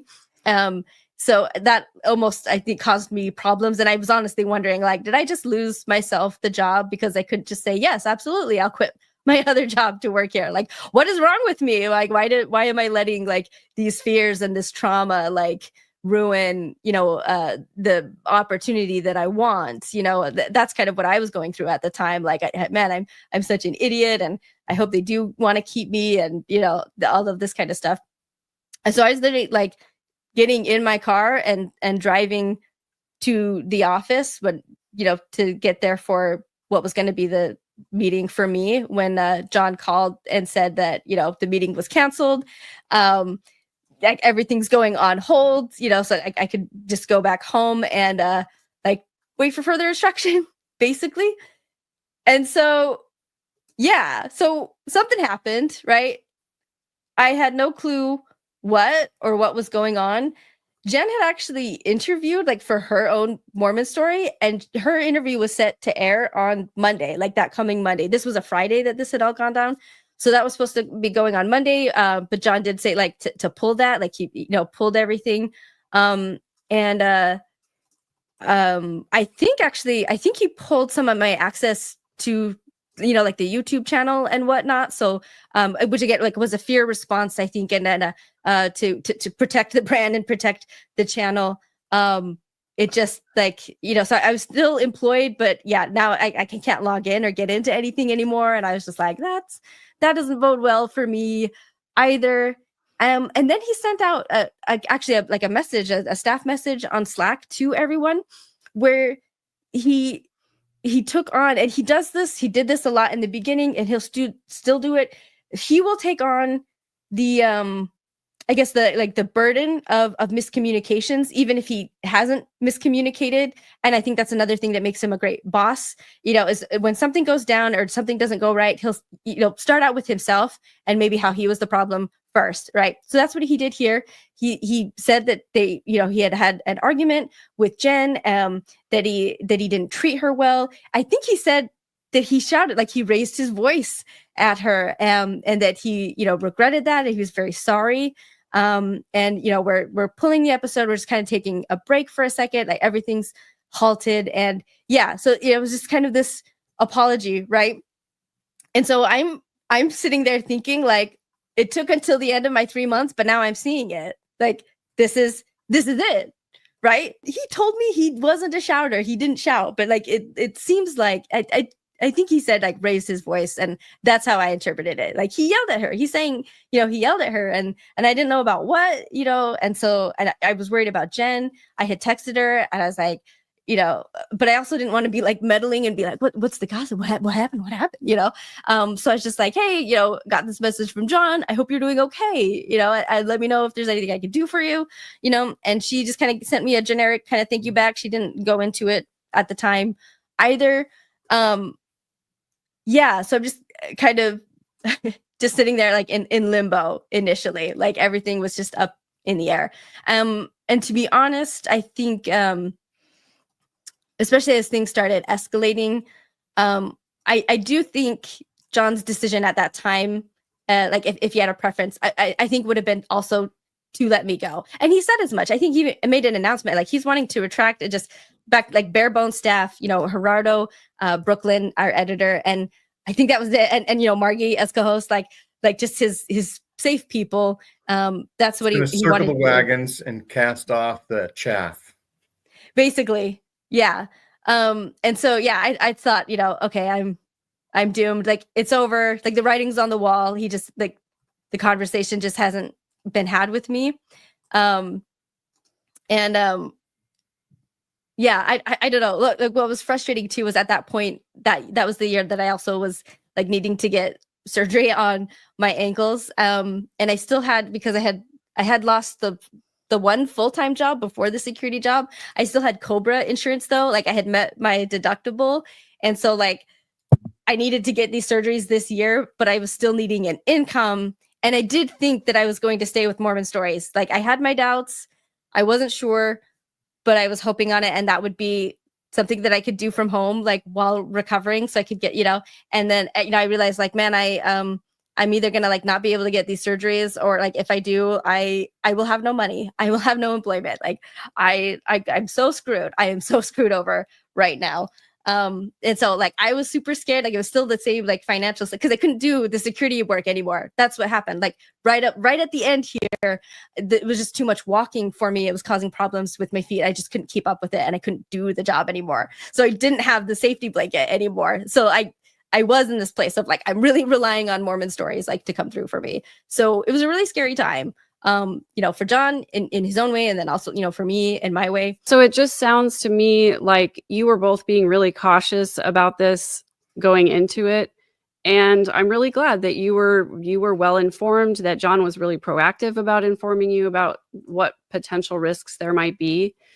But it sounds like you experienced that meeting probably the same way I would have too. I would have been like, all right, well, that's it. I guess it's, I guess it's over. I guess I was right, and so then what were for, and dang it, I did it again. I go to hit the pause button, and then I accidentally adjust where it's at. So I'm going to try to find that while I'm talking, but I did just want to get some feedback from people. What do you think about what I'm sharing behind it? Like, is this providing a lot of context? Is this helpful in any way? And then, shoot, I forgot. I was actually going to say, I came on to say something specific, but I lost it once I realized I moved that dial too much. That's right. And I don't know what you were thinking. Yeah.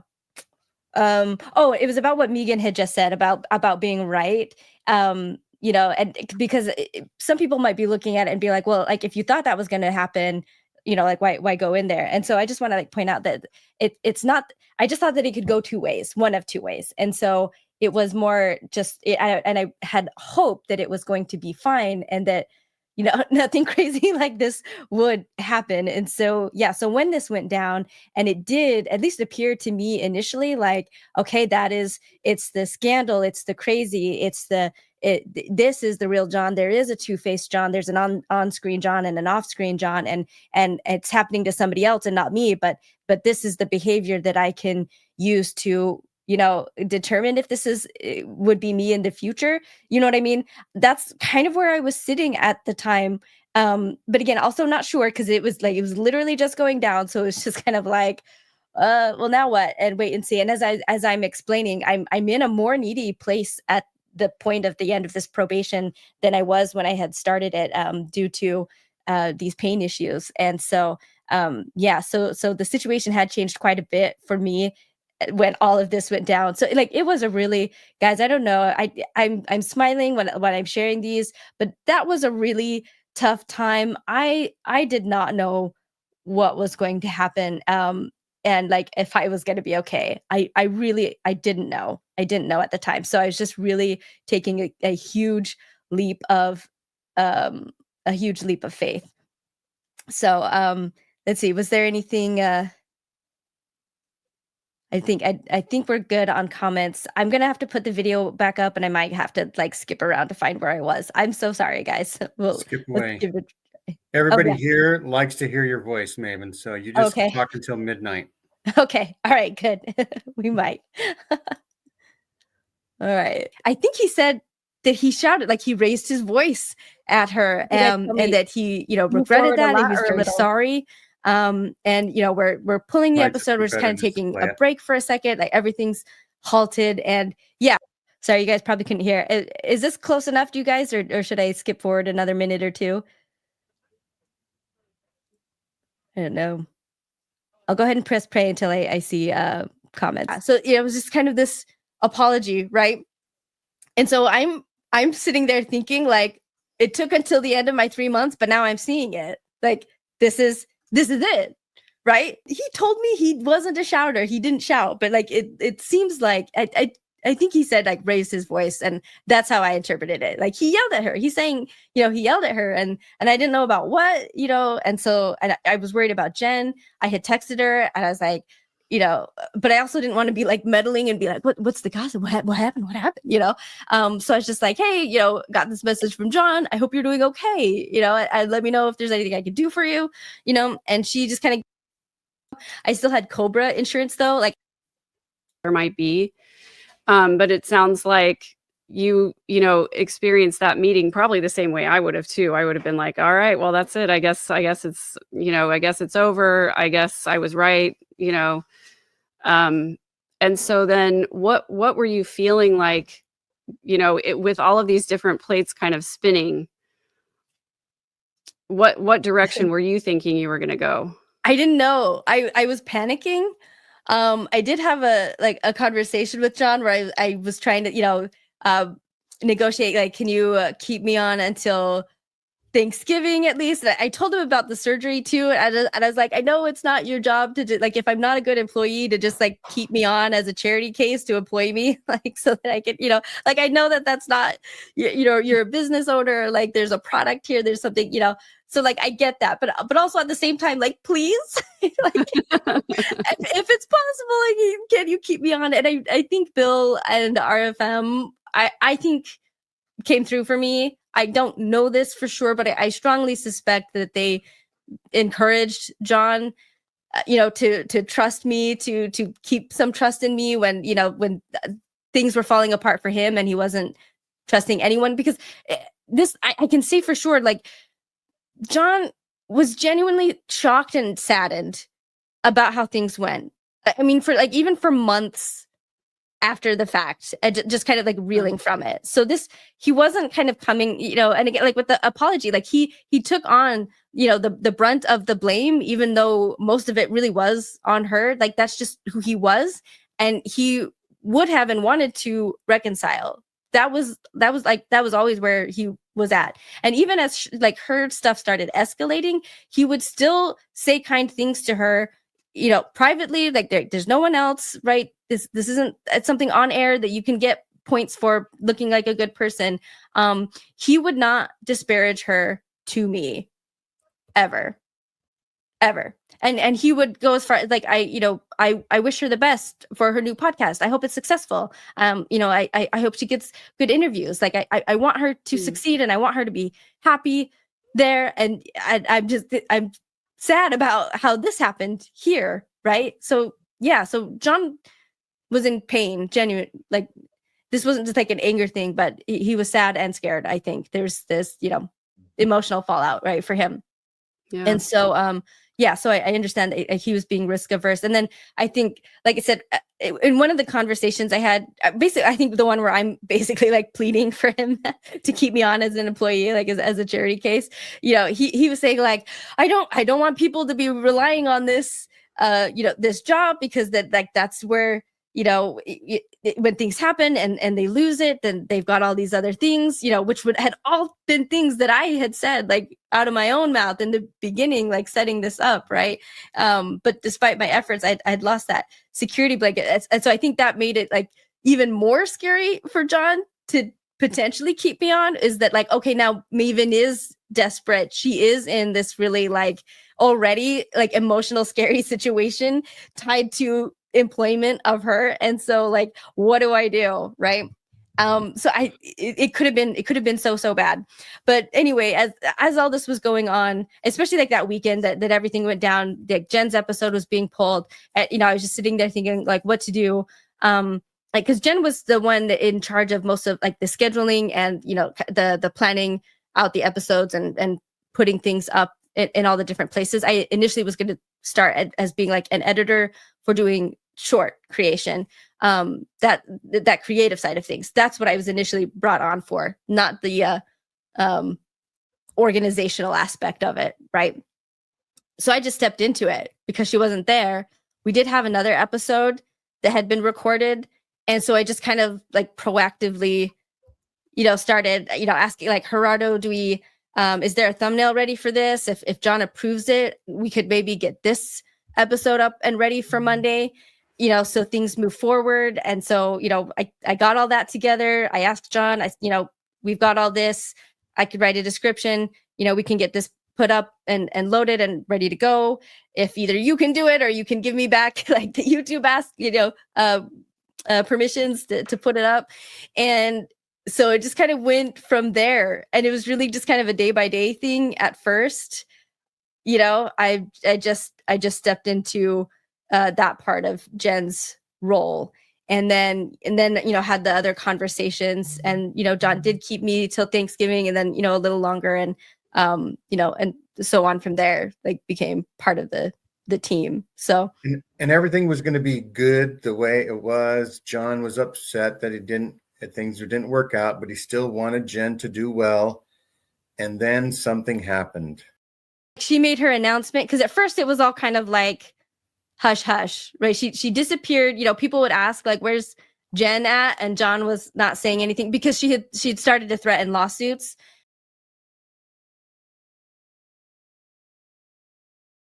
I hate that. Okay, I'm coming up again. Thanks, Jane.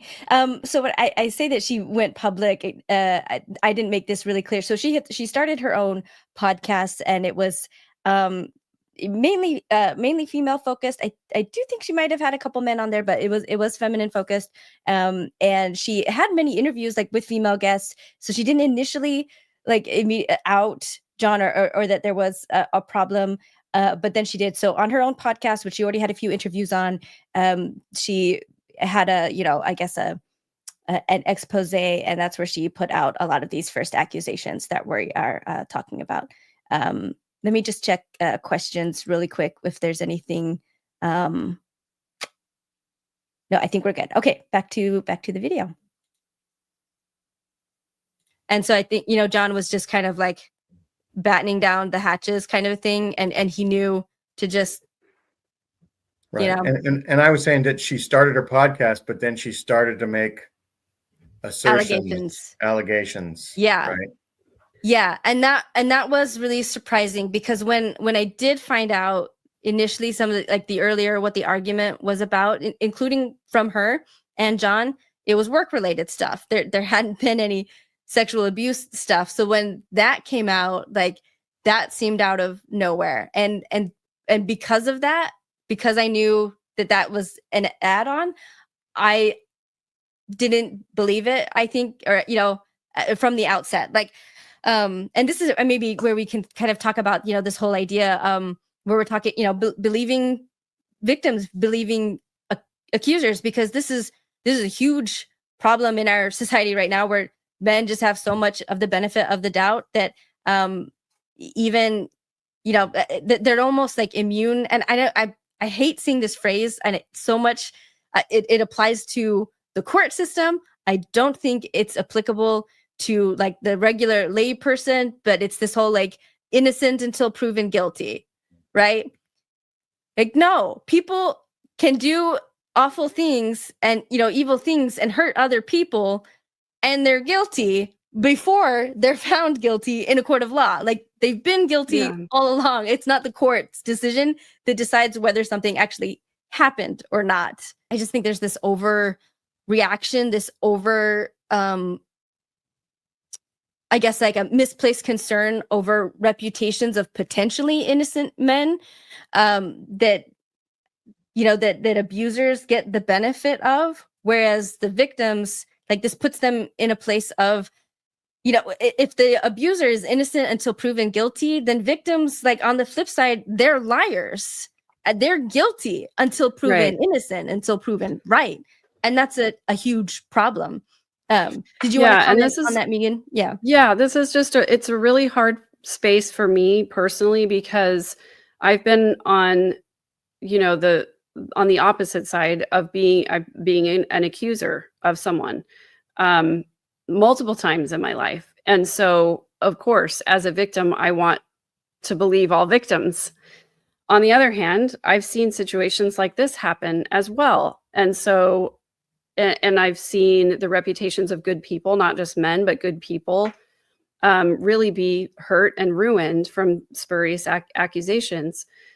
So it is a difficult sort of conundrum. But what I always want to bring up is when if we're talking about SA, if we're not talking about harassment or anything like that, if we're talking about full on SA, that the records and the statistics from the organizations who study abuse and reporting, if a woman comes forward with a claim, or we should just say a victim, because it can be men too, right? If a victim comes forward with a claim and they say something out loud publicly, or they make an outcry to someone, the statistics show that less than 6% of those claims are false claims.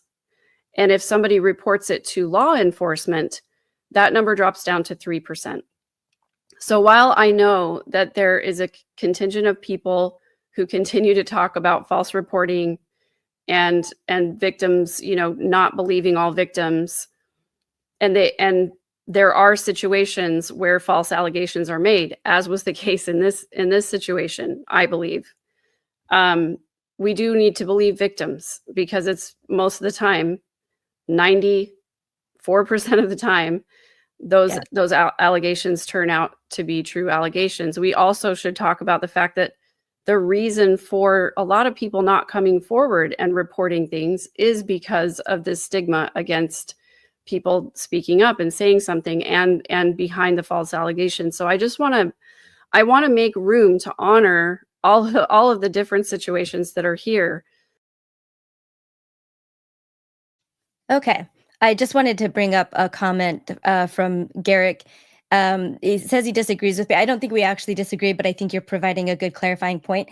It does seem that in general, when I and I don't know, like, because Mormonism is really, really white based, but I should have maybe clarified, it is white men. And I do see that, because I think when it comes to biases and racial profiling, if a man is considered, if a man is anything off white, I guess, whether they're Black, or if they're also like indigenous, or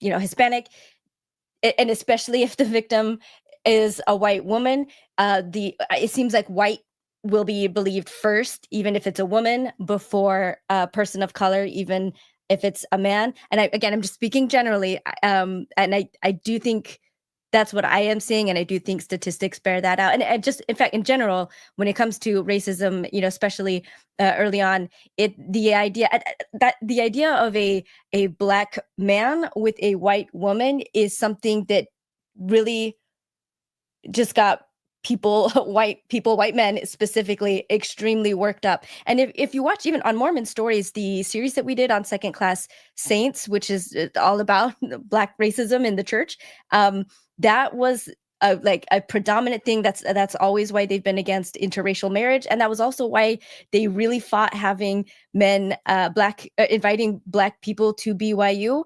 That's it's literally there in letters, like black and white, where men would say, like, I don't want my daughter to meet and marry a Black man. So anyway, so I appreciate Garrett for bringing that point up.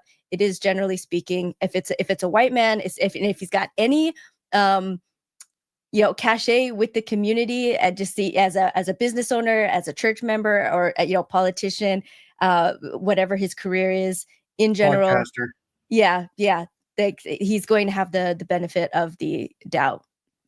So yeah, thanks for bringing that up, Garrick. I'll go back to the video. And I want to make sure that we are careful about that. And it's important to have the conversation on both sides. So it's difficult because I've seen both sides of it. Obviously what we're talking about here is a situation where somebody came forward with false allegations. And from me personally, looking at this as an outsider, someone who's not employed by Mormon Stories, and, certainly a fan of Mormon Stories, but at the time that I learned about this, I had only been on one time. I think, John and I wouldn't consider us friends at that point. We weren't, communicating regularly or anything like that. So when I heard these allegations come up, I wanted to be one of those people that believed the accuser first, and then, let's see what information comes out. And I listened to Radio Free Mormon reporting, because even though I know that he and John are colleagues, they're friends on a level or whatever, he's also an attorney and, has some responsibility to be truthful and honest in his reporting.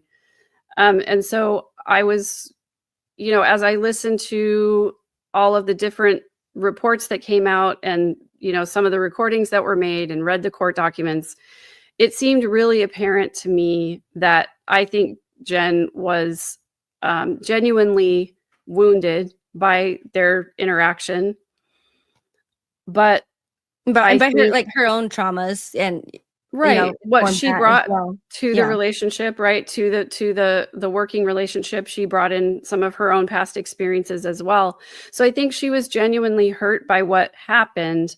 But I think that in the shame of, not really having getting the satisfaction that she wanted out of that interaction, I think she doubled down, and it seems to me, as an outside observer, not knowing Jen, never met her before, but just looking at the facts and looking at what's been presented, it looks to me like that double down then turned into, let me just throw all of the arrows out into the world and see if I can hit somebody, and that'll make me feel better.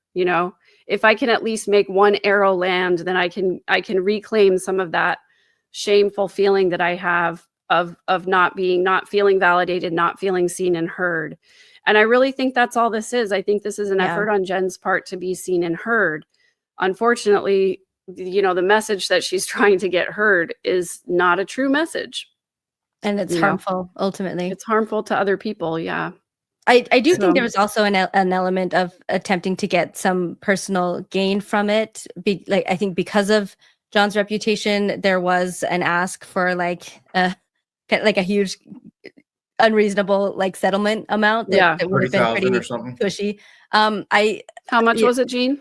I don't know. I can't remember. It seemed like I heard something like 30,000. I don't know. Oh no, way more than that. Way more than that. Yeah, okay. and again, and I don't want to speak to things to and be wrong or be misremembering, because now this has been a few years, but I want to say above 200,000. Wow. Which John knew, and already in speaking with his lawyers, that he would probably, like, if there was going to be a drawn out kind of court battle, like, he would be sunk that much anyway. And he was of a mind initially to go ahead and just pay it and just be done and like and be free and not go through the rigmarole, because it's a lot.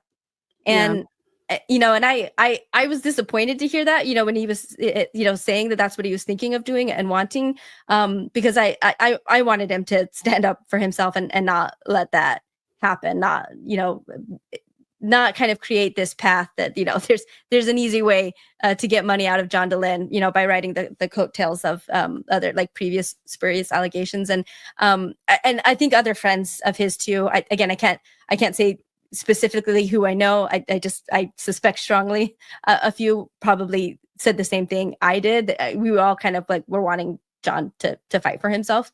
But I also still wanted to respect like his own time and money and mental health, so ultimately like it was his decision. And if that was the decision he wanted to make, and that those were the consequences like he wanted to choose for himself, that would have been fine. But I was happy, I think, as a lot of his, of everyone else were happy that he still went ahead and pursued this on principle, like to restore that damage to his reputation that he didn't deserve. And again, like this, because she took it beyond the workplace disagreements to criminal allegations, to sexual harassment. And that's, I wouldn't roll over for that, and I'm glad John didn't.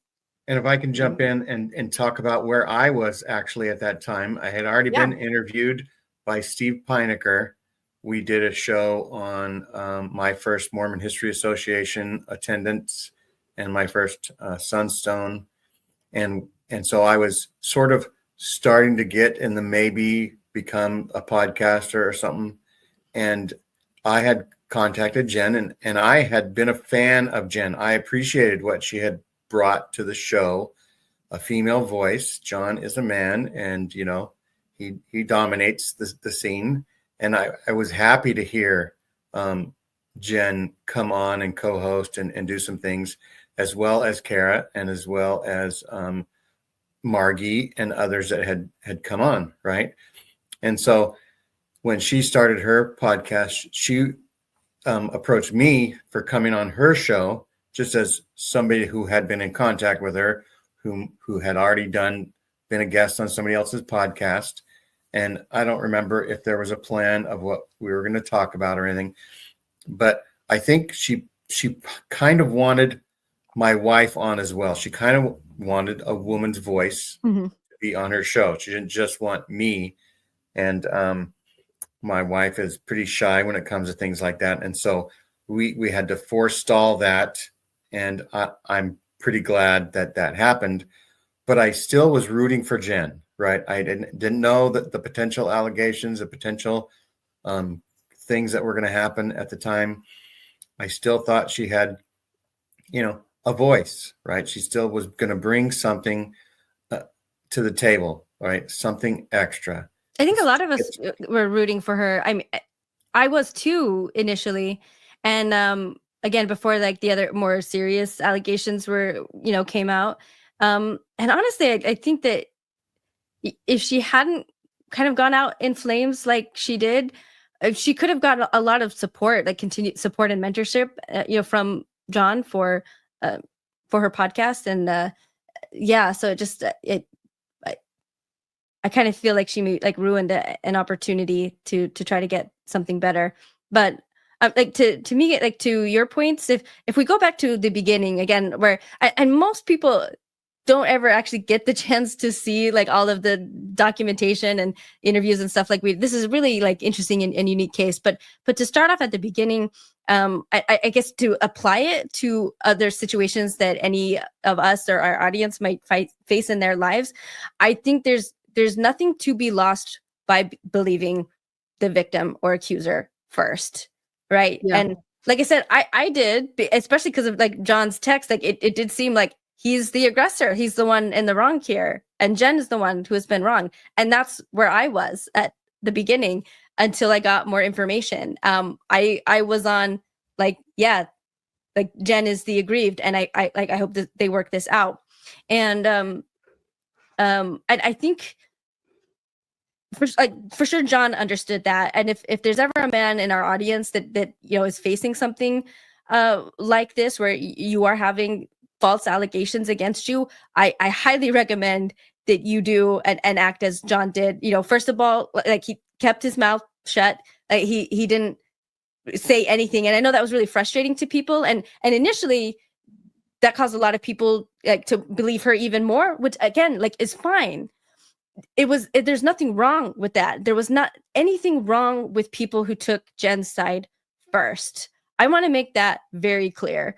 And I supported that. I even had someone reach out to me, wanting to get more background information, some of which I just didn't have, because this is between the two of them and I wasn't always there.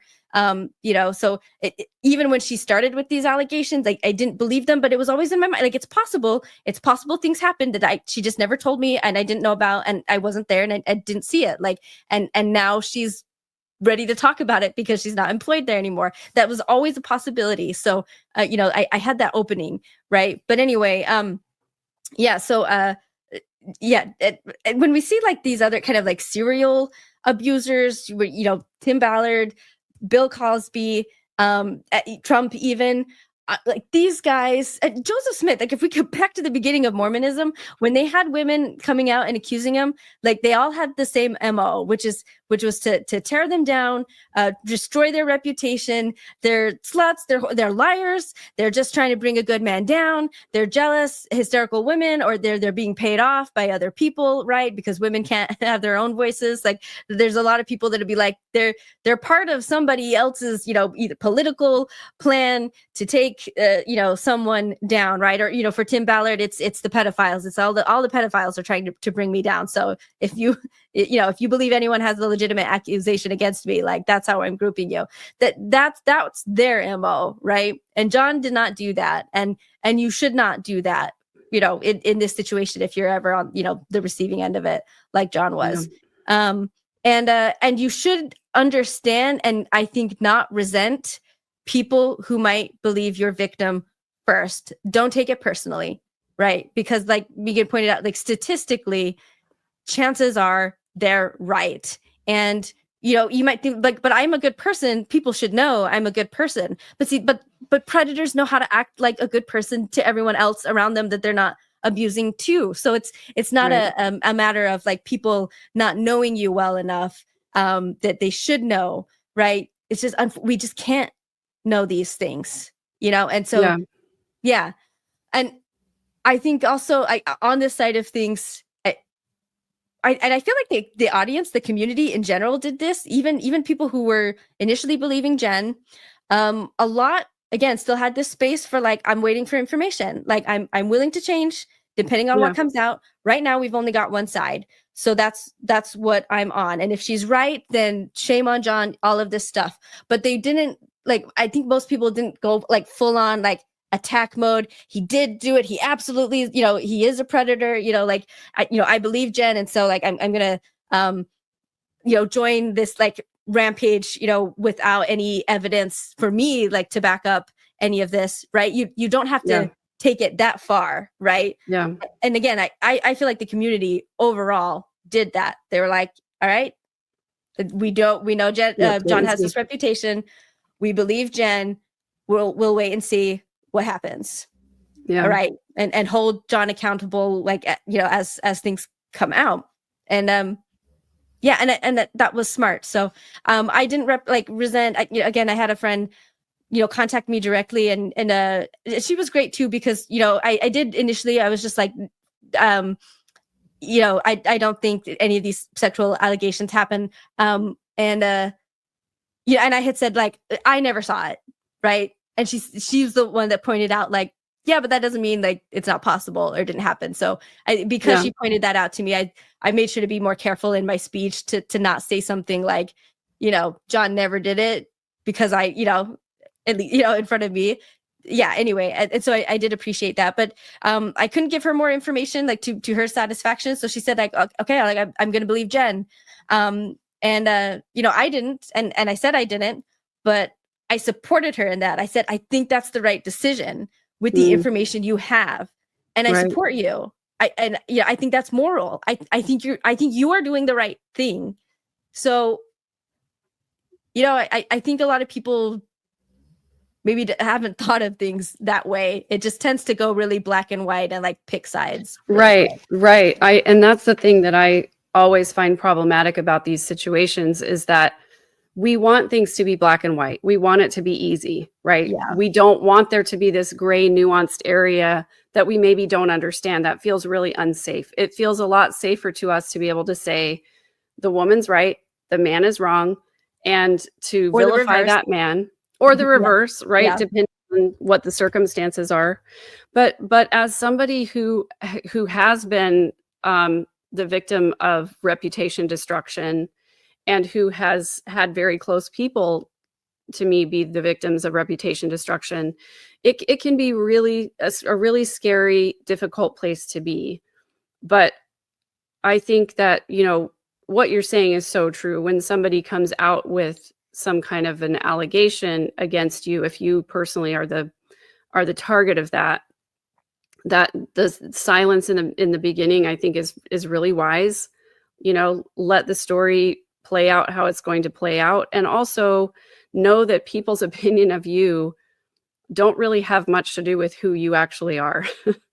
Because people don't really know you that well. Like nobody, even if we're close friends and we talk every day, there's still going to be things about you that I don't know.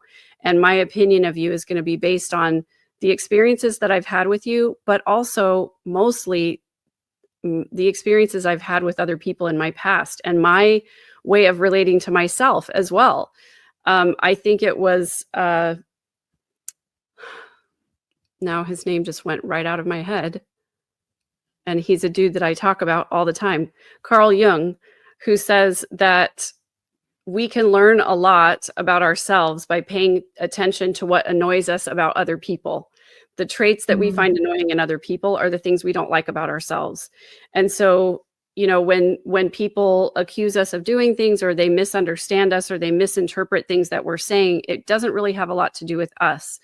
And it's a far wiser position to just sit in your knowing of who you are and let people say about you what they will, because not everybody's going to like you. And especially if you're a person who is in the public eye, like we are, we choose to put ourselves in the public eye. There are going to be people who don't like us, who say nasty things about us. And most of the time that has to do with their own opinions of themselves and not with anything that we've said or done. Yeah. I also think that, as devastating as false allegations are, like I mean, it would really crush me if if I went through something similar like this, and to have it, and it is scary, especially like if it could affect employment and things. Again, not that you would have a record or anything, because ultimately didn't, but even just the gossip about that can be passed around about you. But I would still say that, like, whatever damage I might suffer under false allegations is nowhere close to the damage that victims suffer, not just from what happened to them, but from not being believed. I think the psychological damage is way more than my own psychological damage would be. And so I think for that reason alone, I think it's worth it to again, like, prioritize victims, knowing that like this will happen to some people, but ultimately, like, they are still not being as harmed, and it's important not to like leave victims behind in the dust, over reputations. And honestly, when people like talk about reputations being ruined and stuff, like they are for some people, but especially like if there's no conviction, like, life goes on.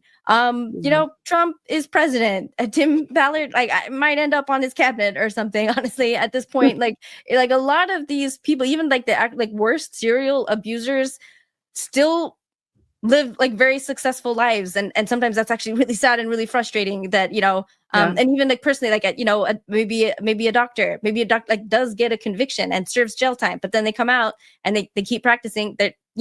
It's not that they I think people kind of talk about it like one false allegation, and then, you know, you'll end up homeless and divorced, and you're completely unemployable, and you'll end up you know, an alcohol addict, like living in a van by the river. Like it's all over, it's over, like everything's over, right? And that's just not true, honestly. Even actually, like, guilty convicted men can still go on to live very successful life. I mean, that's what happened with Adam Steed's abuser, and he admitted to like violent assaults of multiple boys over several years in the Scouts. And like, he's got a job, he's married, he has kids now, he served his jail time, he's living his life. So anyway, that's, I guess, something else to keep in mind. And again, and being open about, you know, waiting to see, like, believing a victim and waiting to see how things play out is not the same as saying, like, he, you know, John's innocent until proven guilty. So I just wanted to say that too. So anyway, I think did we cover that well enough? I just feel proud of the community. You know, they were kind of tired of a lot of drama. Overall, I think people acted quite sensibly. And I'm proud of that. There were people in chats and stuff that did things, I guess I do want to call out really quickly.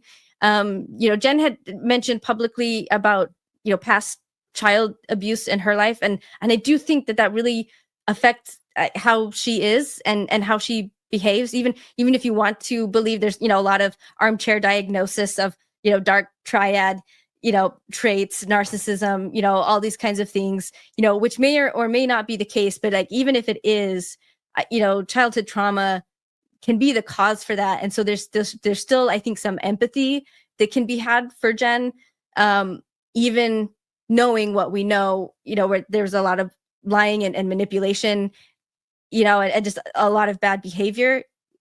You know, that doesn't mean we have to lose our empathy for where she's at and what's happened previously and belief previously. There are a few people that were like, I bet she's lying about that. And I was like, no, I don't think she is. Like, I can't know. Well, like, I knew her story personally. Like, she had told it to me, and I was like, I 100% believe her. And I do not agree with just, you know, assuming that those were lies too. That's really tough. Yeah. And as a survivor of child SA myself, I definitely have a lot of empathy for her.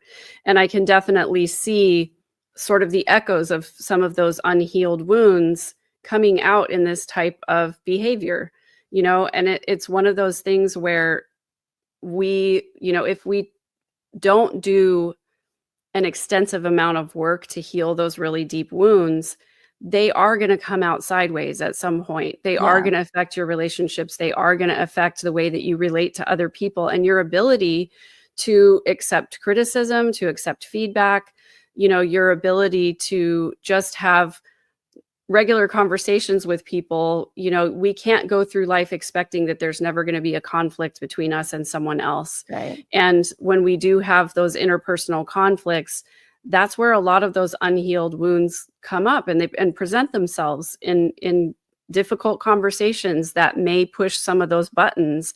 And I recognize for myself the echoes that I still have that I have to be aware of. And I'm lucky to have some people around me who can lovingly point out when they feel like my wounding is taking over, or my wounding is informing my actions or my words or whatever. And I try to be really cognizant of that, but I'm not perfect at it, you know? And so I do identify with Jen on that level, knowing that probably there are some things, you know, from her past that affect the way that she is able to relate with people. And just my heart goes out to her. You know, I wish there was a way to just wave a magic wand and make all of that go away.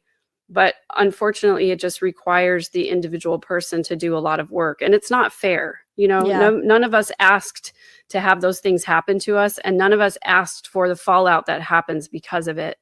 And so it is really hard, terrible work to go through healing those wounds. So I understand why a lot of people don't do it. And I understand why a lot of people, you know, rather than going to therapy or doing trauma healing work, turn to other means of trying to, you know, numb away or dissociate from all of those things. And so my heart goes out to her. If it is true, and I believe that it is, that she had some sexual abuse in her childhood, I completely understand where she's coming from, and I feel sad, that she's in the spot that she's in. It really makes me sad, because I think that that's been one of my fears for my whole life, is like, is it even possible to totally heal from this stuff and have a normal, happy life?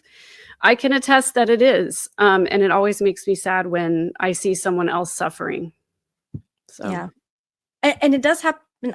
I've seen it also in the community where, there'll be a point sometimes where somebody who's been a victim of this really just burns all bridges and nukes like everything and everyone except just the most loyal kind, yes men and sycophants.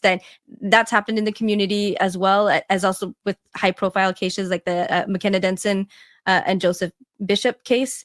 That she was like doing some really weird behaviors, and unfortunately, like those behaviors were used to dismiss her allegations, which there was credible evidence for, and other, witnesses, and also like combined with his own confessions, that even if like, the victim is not reliable or not seen as reliable because of other things, like that should never override actual evidence that's out there.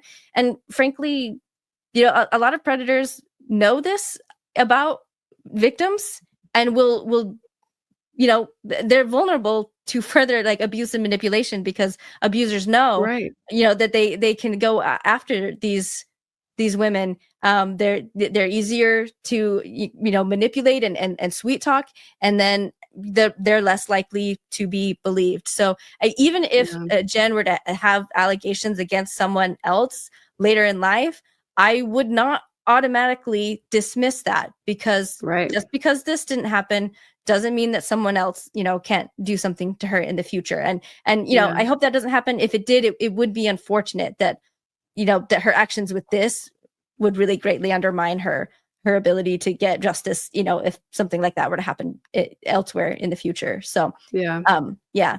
And there were, to go back to comments, I remember there were comments, on some episodes of RFMs where, the evidence was being gone over, where people, were saying like, everyone who believed Jen like should feel really stupid right now, or they owe John an apology. Like they better be like begging or pleading, And that was another thing I would always like jump in the comments to be like, nope, not at all. John wouldn't say that. Like I maybe I shouldn't speak for him, but I knew him well enough to know like he would never say that. He would never expect an apology for that. And it was his decision not to say anything when she was starting to talk. Like, what do you expect people to do when there's only one side of the story out there, right?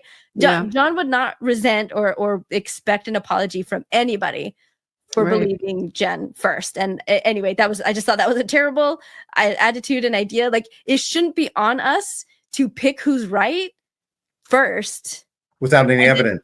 Right. And then stick with that when the evidence starts coming in, Right.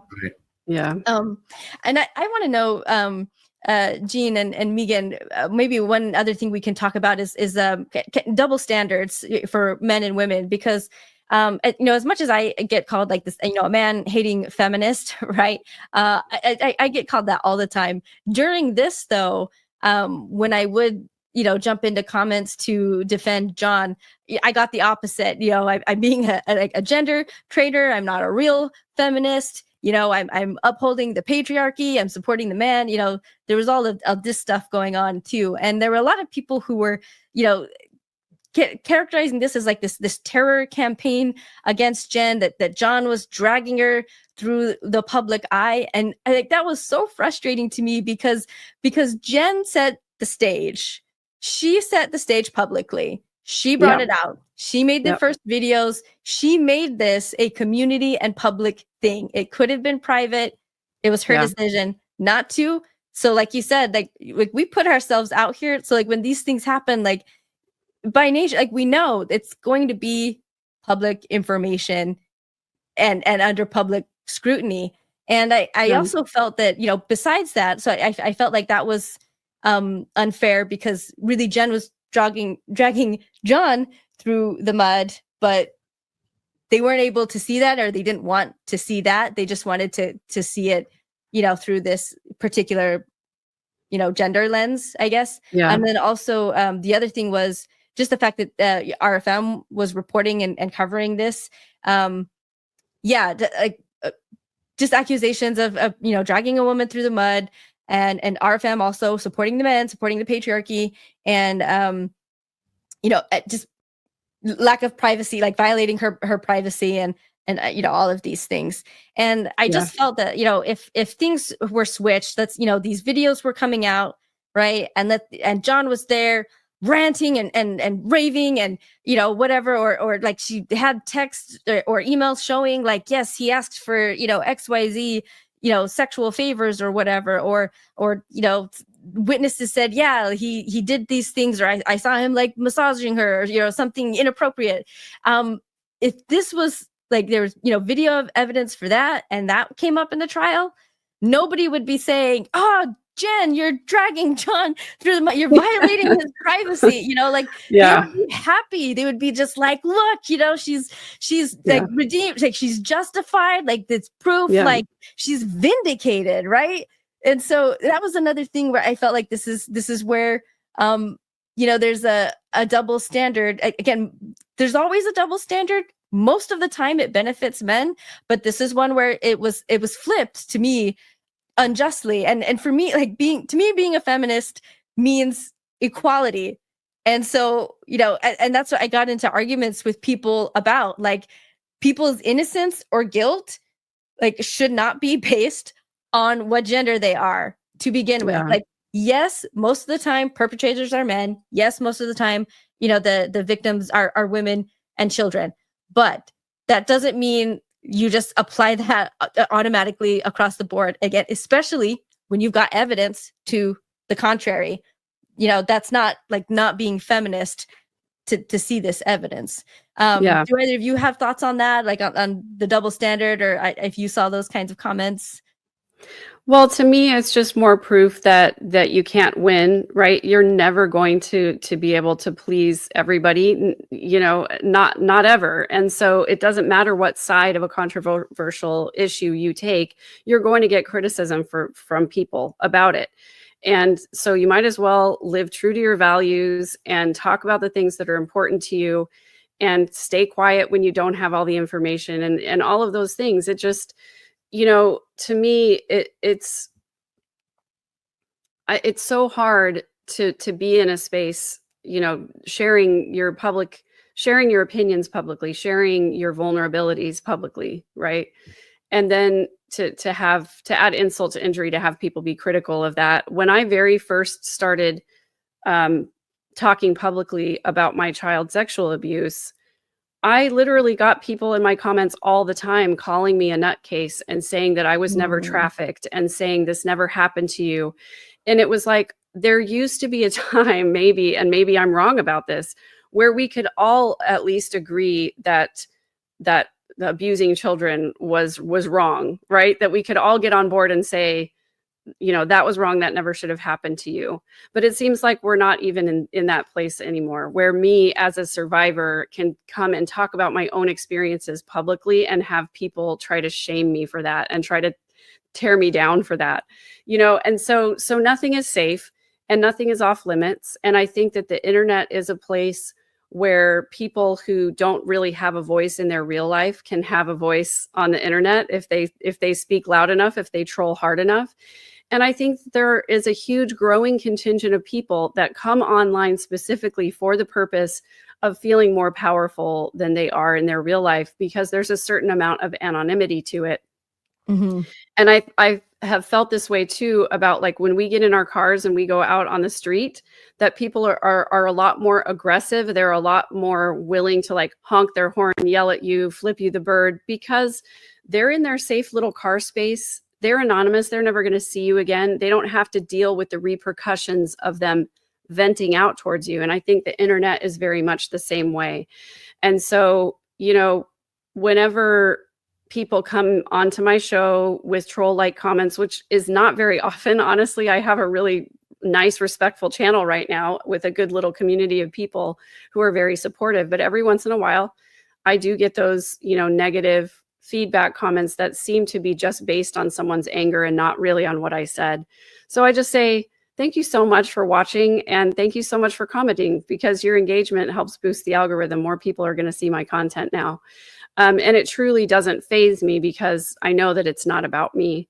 So yeah, I think there's a double standard, but I think also you can't win no matter what you say. And so it's, there's a double, triple, quadruple standard based on just whatever people think should happen. And they're going to voice it whether they're right or not. And a lot of times their arguments are just really illogical. So it's, and it's just problematic. too, like in spaces that we're in, where we're trying to specifically include advocacy for believing victims, right? And believing children, believing women. It can it can look like hypocrisy. And so I don't mind if people want to call that out. And people have asked me, how do you reconcile your support of John during this time, versus your advocacy in these other areas when you say, believe victims. And I can answer that because I've been true to myself and authentic, and I've applied the same standards to this situation as I'm advocating for. And so I'm happy to say, I did believe Jen first, and it was okay I supported people who still believed Jen even when I knew better. The standard applies, and ultimately, the court system exonerated John. This is an example of the system working, to prevent the injustice that people are so caught up in and worried about a false conviction. And when how many victims are out there that never receive any justice, and offenders that are repeat offenders that also don't receive any, or just extremely minimal, like Adam Steed's offender. It's just I totally lost my train of thought, where I was going with this. I just thought it was interesting that for people in comments either defending John or Tim Ballard and Trump, everybody knows somebody whose reputation was ruined forever. And I just thought that was really interesting that that's such a common comment to come out, along with the innocent until proven guilty. It's just it'll ruin their life, and I know someone that this happened to. I really don't think that many people know. I think a lot of offenders first maintain their innocence anyway. So I think their close friends and family, quite possible. I think a lot of people writing these comments actually do know an offender, but they just believe that they weren't. I guess that's what I'm saying there. And even if that's true, even if somebody who was innocent, and their reputation was dragged through the mud, or even had a false conviction, that doesn't mean that that's what's happening here. Like you said, statistically, that's less likely to be happening in this other person's scenario.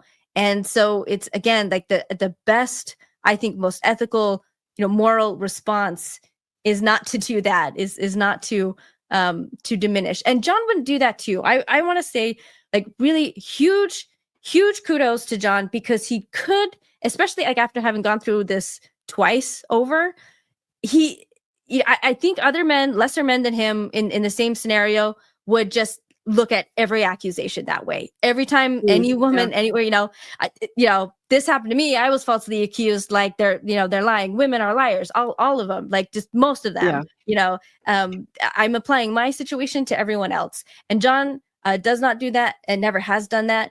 And even though people want to again say or seemingly see hypocrisy between him having these allegations and also being an advocate, I appreciate so much that he has never let this get in the way of him advocating for victims, allowing them a voice on his show, supporting them, pointing out the same statistics, right? That this is an issue, that it's really bad. I'm glad he hasn't let this scare him away, from the advocacy in the first place. And also that he didn't turn this into, a chance to make what happened to him, anybody else's issue, be about him and what happened to him. I think that's a really a mark of a strong moral character. Yeah, the arguments that you were talking about with people saying like, "Oh, I know someone whose reputation was destroyed."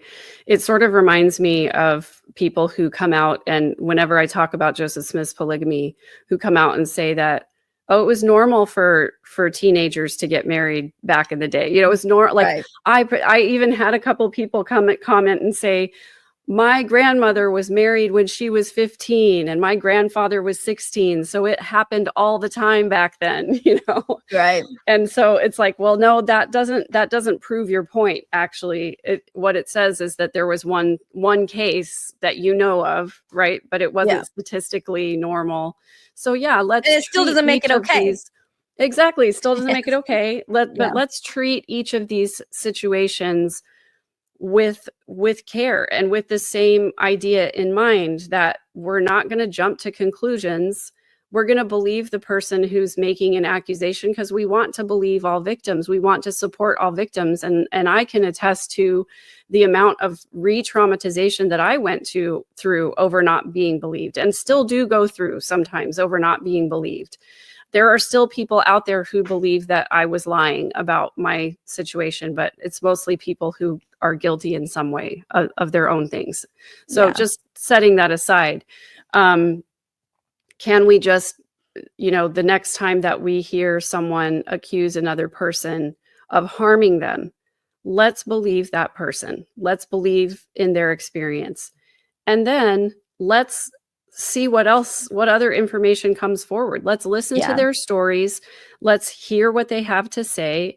Let's believe them. And then let's, make our own determination based on what the most likely, what the evidence presents and what the most likely scenarios are. And let's not do a bunch of mental gymnastics to try and defend someone just because we don't want to believe that they've And had. maybe we shouldn't just say we believe one person or the other without having any evidence. What we could do is we could say, hey, I'm willing to listen to what this person has to say. I don't want to silence them because Yeah. for any reason, because I don't believe them, right? I want to let them speak. And Jen had multiple opportunities to speak in the courtroom, Mhm. and And on our John podcast. John had opportunities to defend himself in the courtroom, right? Compared to Jen's podcast, where it was just one avenue of information, right? Right. Yeah. Court One allows voice. both informations to come together.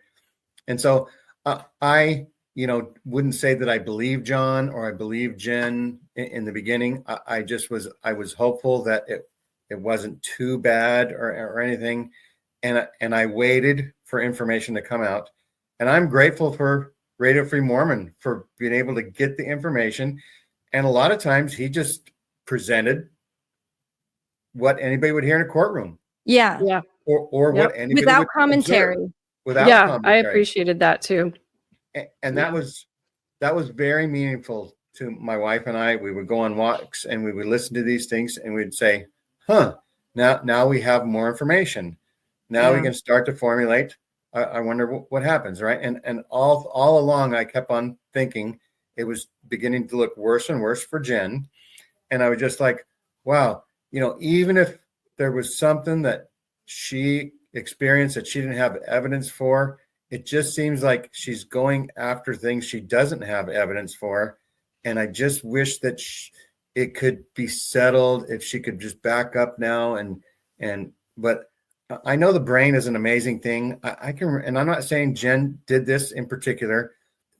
We know that there's experiments where people create false memories. My son has showed me evidence where people are, given information and they end up thinking that that's their memory and not really remembering that they were given the information. I had an experience on my own, even though I was younger. I was, we were at a national park and our family went on this walk and we took family pictures, right? And so I grew up seeing all these pictures of their walk. And I was like, yeah, that was such a fun walk. And then my older brothers are saying, you didn't go, you stayed down at the base camp with grandma because you were too small to go on this walk.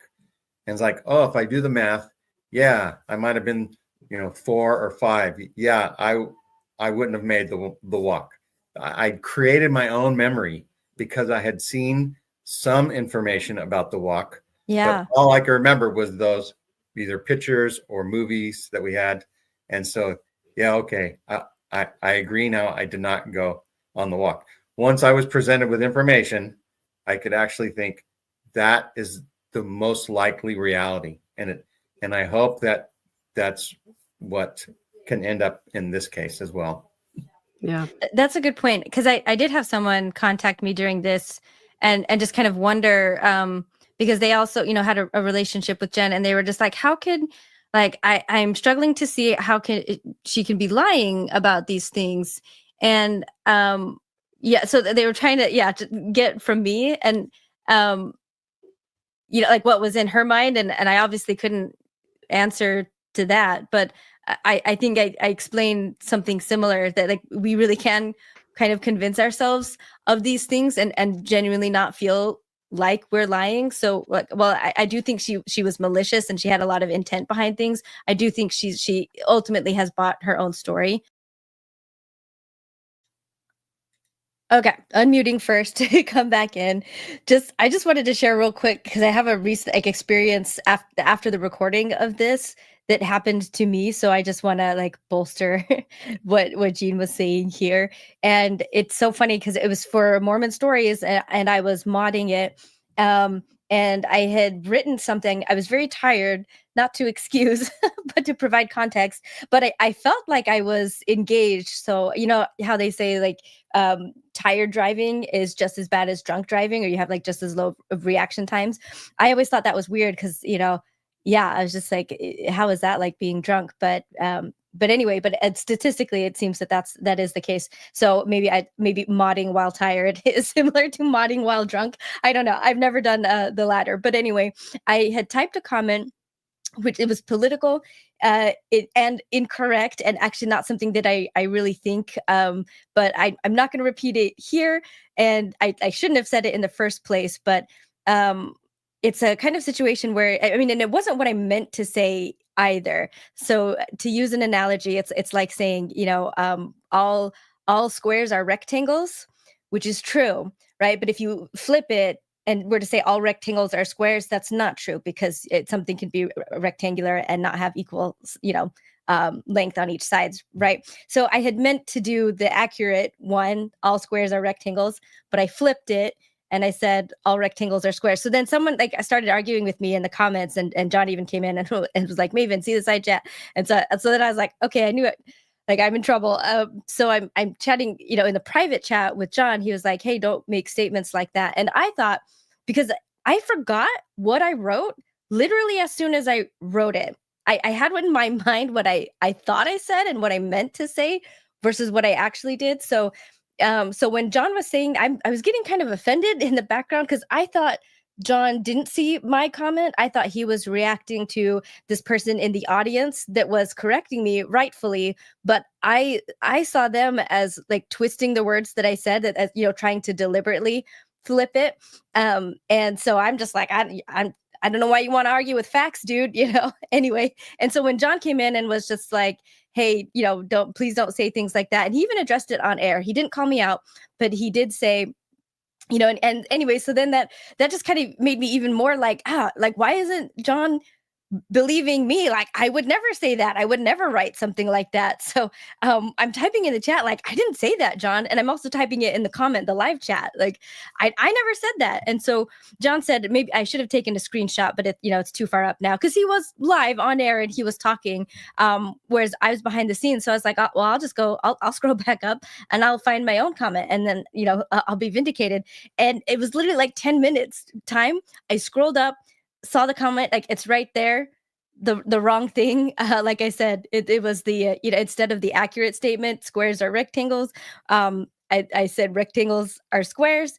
And yeah, like I said, it's like I know better. I know that's not right, and I don't believe that even, so I don't know, it was just a really humiliating moment that I like a level of it's like over a small thing, but I felt like such a putz when I saw that, and I was just like, oh, there it is. Like, I did. So then I deleted it because I would have if somebody else had written something like that. And so, but then after that, I was just like, oh no, like now I'm making it look worse. Now I'm making it look like, like I typed this thing like boldface in front of people, like everyone sees it. And then when people call me out, I'm just like flat out lying, like, I never did that. I never said that. And like, why are you putting words in my mouth? And then I'm deleting it after the fact. And so now I'm just like, now it looks like I'm trying to destroy evidence. So I'm in the private chat and also in the live chat, just apologizing. It's like, you were right. I'm so sorry. I deleted the comment. I'm trying to like make it better. Anyway, it was such a weird thing. And I could not believe that I had done it. And it was really stunning to see my own words. And this was just 10 minutes later, 10 minutes, compared to the whole Jen situation where it was months. Yeah, Gene. That's right. Yeah. So I'll say one thing. It doesn't really have to do with Jen's situation, but it's just that the mind is an amazing thing. Yeah. Is that my stepfather-in-law has developed this sort of superpower where he remembers stuff instantaneously as you talk about it. So like, yeah, we were saying, hey, we were talking about a movie, right, that had just come out. And he goes, I saw that movie. I go, you've been to the movies? Like, they never go to the movies. He goes, well, maybe I didn't go. And so he's starting to realize that he does that over and over again. Like, oh yeah, I already did that. I saw that or whatever. And it's just, the mind can play tricks on you. And yeah. so that's just And it can be especially example. hard. Oh, I'm sorry. I ran over ahead. you.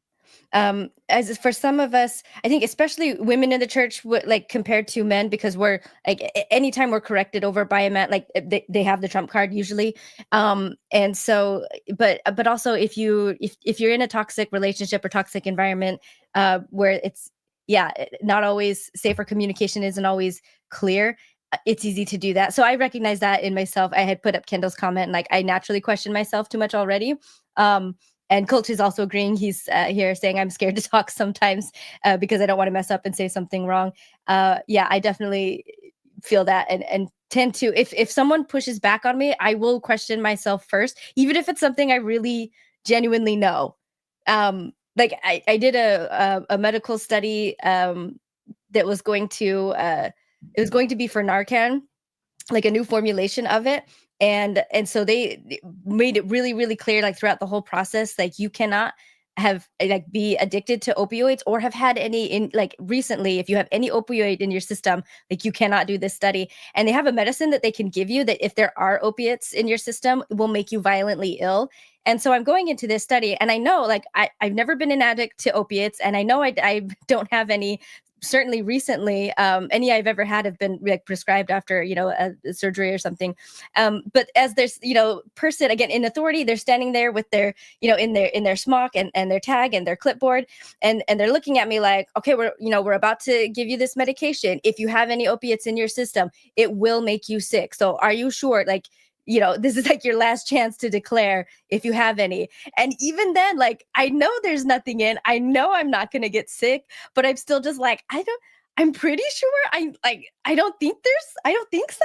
And I just thought like, as I'm saying it, I was like, what do I mean? I don't think so. Like, I know so. So somebody might have slipped me something on the bus. Yeah. Like it just, I don't know. It's just this, like, I don't know, kind of default almost that like if a person like in authority is like, are you sure? Then it's like, oh, maybe I'm lying. It's like a kid, like, and a parent being like, did you, and you're just like, oh, I got caught. I don't know. Anyway, we can get back to the video unless you had more on that, Gene. Just one thing is this an okay time to put up the link if people want to join us? We still have like more than 20. Well, so 3 or 4 more hours. No, not 3 or 4 more hours. I say let's give it a few more minutes. We are wrapping up really close here, so I'll have the link ready. Okay.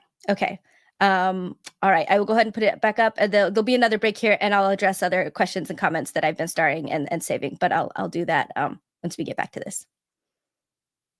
And a lot of her followers too, people ask about like, how can people like still be on Jen's side? And I did notice occasionally, like in Reddit, if there were some commenters that would defend Jen and, say John did this or John did that. And then when receiving pushback. A lot just left, but I asked one in particular. I was because they had said something that was like directly refuted, like by Jen's own mouth in one of these videos.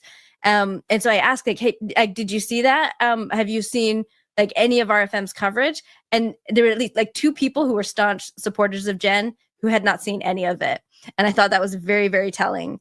They are only getting the narrative from Jen's side, and she can say anything, even things that directly refute, what she is saying, and out of her own mouth and on these things. But because her loyalists, aren't willing to engage with the enemy on the other side and watch their podcasts. Again, even though RFM, especially when presenting court documents regarding that case, he did do commentary on his own and the bar complaints that she did for him. But that was him personally. But for the other stuff, he would just play the tape full outright and just talk at the beginning and talk at the end. Maybe provide a point of clarification on like legal terms or something. But other than that, he let the evidence speak for itself. So so they weren't watching and they weren't looking at that. I thought that was interesting. I know, Megan, we're kind of pressing up on. I definitely need to jump out. I'm starting to feel anxious. I just thank you guys for including me in the discussion. I didn't know if I was going to have anything really meaningful to add to what you have to say, but I think it's a really important conversation, and I'm glad that we're having this conversation, because I think there will be a lot of polarity on one side or the other, that sort of black and white thinking. And anytime we can get people to wander into the gray area and consider other opinions that are different from their own, I think that's a victory. And I hope that's what comes out of this episode, is for people to, not staunchly take one side or the other, but remember that there are 2 human beings that we're talking about here who each have, value in their lives. And it's so important to confront our own confirmation bias on things, and to have an open mind and to be able to accept the ideas and opinions of other people. So I'm glad that we're having this conversation and that we're able to hopefully help people see how to handle these types of situations in the future. Yeah. I don't think anyone was wrong who believed Jen first and then ended up believing John, like, due to the evidence. Like, there's nothing to be ashamed of there. We're correct and moral, I think, every step of the way based on the information that they had. And that's something to be proud of, I think. Yeah, I agree. Thanks, you guys. Yeah. I'm sure we'll be together again. Yeah.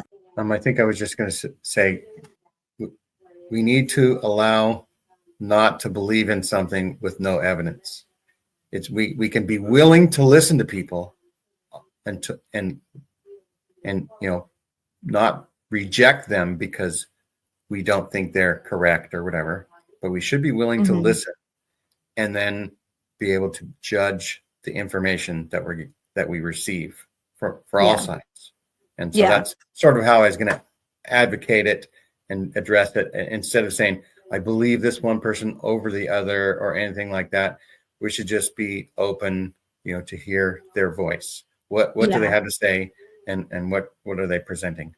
But not in a way that would disparage the potential victim. I think, because I think that's the thing that I want to be most careful about. I guess if you're going to be in the middle and want to wait and see, like, you can still be acting very compassionate and caring and supportive ways of the victim, while still holding that space without saying, like, well, I'm not sure I believe you. Yeah, I support you, but I'll wait to see what happens. You know what I mean? And I think that's part of what makes a little it bit more for people. Yeah, to feel like they have to choose a side, because it's almost, and we're not saying that it's necessarily like entirely a neutral stance to be in the middle, to be like, I'm not believing either of them until, there's a trial in a court of law, right? But just, I can believe the victim and support them without villainizing. Right. I can validate your experience. Yeah. But still have a view of, like, I do want them to be held accountable, if they have done this thing. I'm not giving them a pass by not villainizing them and going on this, terror campaign. They're still going to be held accountable. I will be like pushing for that and seeking for that, but not until it's time. But it's always the right time to support, I think, a victim. Yeah. Thanks to you, I am aware of a family situation, an extended family, where a cousin of mine apparently abused his daughters, and it was basically feeling them up or something like that. But he was brought into a court of law, and his daughters had diaries where they could show contemporaneous feelings that they expressed and information. And there wasn't any evidence of this, but the judge believed the victims and awarded them money. And I believe the victims, right? Because of that. Good. Yeah. I would have thought, that my cousin, I would have hoped that he would not have done anything like that. But I can't say he didn't do it because he's my cousin and he helped me out once or something like that. He never acted like that towards me. Yeah, he never. Yeah. And so there's a lot of times we say, I haven't observed somebody do something, and we've only observed, like 1/100th of 1% of their life. Right. So we can't use our information to deny somebody else's positive.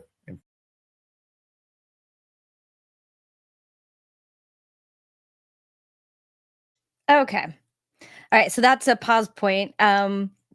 There's about 11 minutes left in the video when we get back to that. And what I'll be doing, and there's also like a big shift, I guess, in the topic. So the last part of the video is me just kind of wrapping up what the kind of the work environment, how I feel like it is among us now, between John and also Gerardo, Julia, me. But before I get into that, I'm going to go into some of these comments. This was done like way earlier. Kendall says, you don't really see someone until you have a situation where 1, opinions differ, 2, emotions are high, and most importantly, 3, there are stakes regarding the outcome. And this was revolving around conflict, and I thought that was really, really brilliant and perfect. And I do think there's flags and things that you can look for again in relationships, both personally and professionally. But ultimately, like you have to be in a situation when something like this can even happen for you to find out. Another question. This was also from early on. My uncle is. I was going to say that's when I run away when things get hard. Yeah, me too. I do tend to, sometimes run away. My uncle is convinced John is only in this for the money, as in exploiting the people he interviews. Besides his work with Thrive, what are some good responses to that? So I think this is, again, just one of those things where some people will want to believe what they believe no matter what. I think as far as responses go, John had a very lucrative career with Microsoft. When he quit that, he was making very good 6-figure money to basically kind of come down to nothing. And then, I mean, he even went back to school and got his PhD. So I think if he was wanting money, he could have just stayed where he was at, and he would have so much more now so much more than he has now. I'm very confident in that. But that's right. Probably wouldn't quit Mormon Stories unless he got made an apostle. That's the only job he would they would make more money for. Yeah. And then, to a point, there is, with interviews and stuff there, if there's money involved, if anyone's getting some, I think you could say this about anyone's story. You could even say this about Latter Daily Digest. Whenever people are sharing other people's stories, if there's anything to be, not just monetary, but if someone coming to our channel brings more viewers and more subscribers to us, it like makes us more well known. Just even having that as a benefit of more clout or whatever, there's potentially like a transactional kind of relationship there. So I won't say it's a completely invalid question. I think that it's first of all, right? Right. He does it for all reasons. He might do it for his ego. He might do it because he's a really talented interviewer. He might do it because he gets energized, because he gets thousands of emails a week or whatever it is a month. Mhm. And people cheer him on. Now there's an occasional email where people say, "You suck, John," probably. Right. Yeah. But Yeah. There. it's all the other stories that keep you going, right? Right. And they're beneficial to the audience. And then I think most importantly is the people coming on are wanting to come on. So that's why it's not John will occasionally reach out to people, but it's still they're always their invitations. A lot of those invitations get dropped. Just FYI. So if you're someone who has been previously invited and then it seems like it hasn't gone anywhere, just go to mormonstories.org. There is a form there. Go ahead and fill out the form again. That's we have a more like a better system than we used to have previously. So that's just a Keep little side track. note. Yeah. But anyway, no one's made to, no one's forced to. And if people ask us to pull the episodes, I mean it's not just like too flippantly for any reason, but we have had people say like because of consequences happening, either in their ward or in their family, they have asked us to pull episodes, and we have. And then sometimes we'll put them back when they say, you know what, it's worked out now or everything's okay. There was one interview that we had done that we sat on for months because initially they were uncomfortable with it. So that was just like in the queue. I want to say 4 to 6 months before. And I just reached out to them occasionally just to see how they were going. And then at one point they said, we think we're ready to go ahead and have that interview and accept, our friends and family know we're ready to take what happens. So even Maven and I did an interview about 15 or 16 months ago where we recommended to the interviewee that they don't put their story out, and we still have it. And so I'm still trying to find out if we can play it someday. Yeah. Maybe. And I did want to bring back, or there was another comment that was kind of similar. Here he is from Hallie. Does MSP help guests like with aftercare if needed? So this is also more like into the well-being and the welfare of the guests. So as someone who was a guest before I ever started working for Mormon Stories, that was something I remember John had asked about. And I believe he does this with everybody. He asks, because he had asked me, what do you think, will your family see this? And I was like, well, I mean, I know eventually they will. And I know they will be upset, but I'm fine with it. Like, I know, I'm again ready to put it out there and then let the dominoes fall where they may, I guess. Or it's the chips, right? I messed up the metaphor. Let the chips fall where they may. And so I'm certain that he does that for everyone. As far as like aftercare and care of the again, first of all, we always tell people beforehand, like they never have to answer questions that they're uncomfortable with. And you've seen John do this on air too, right?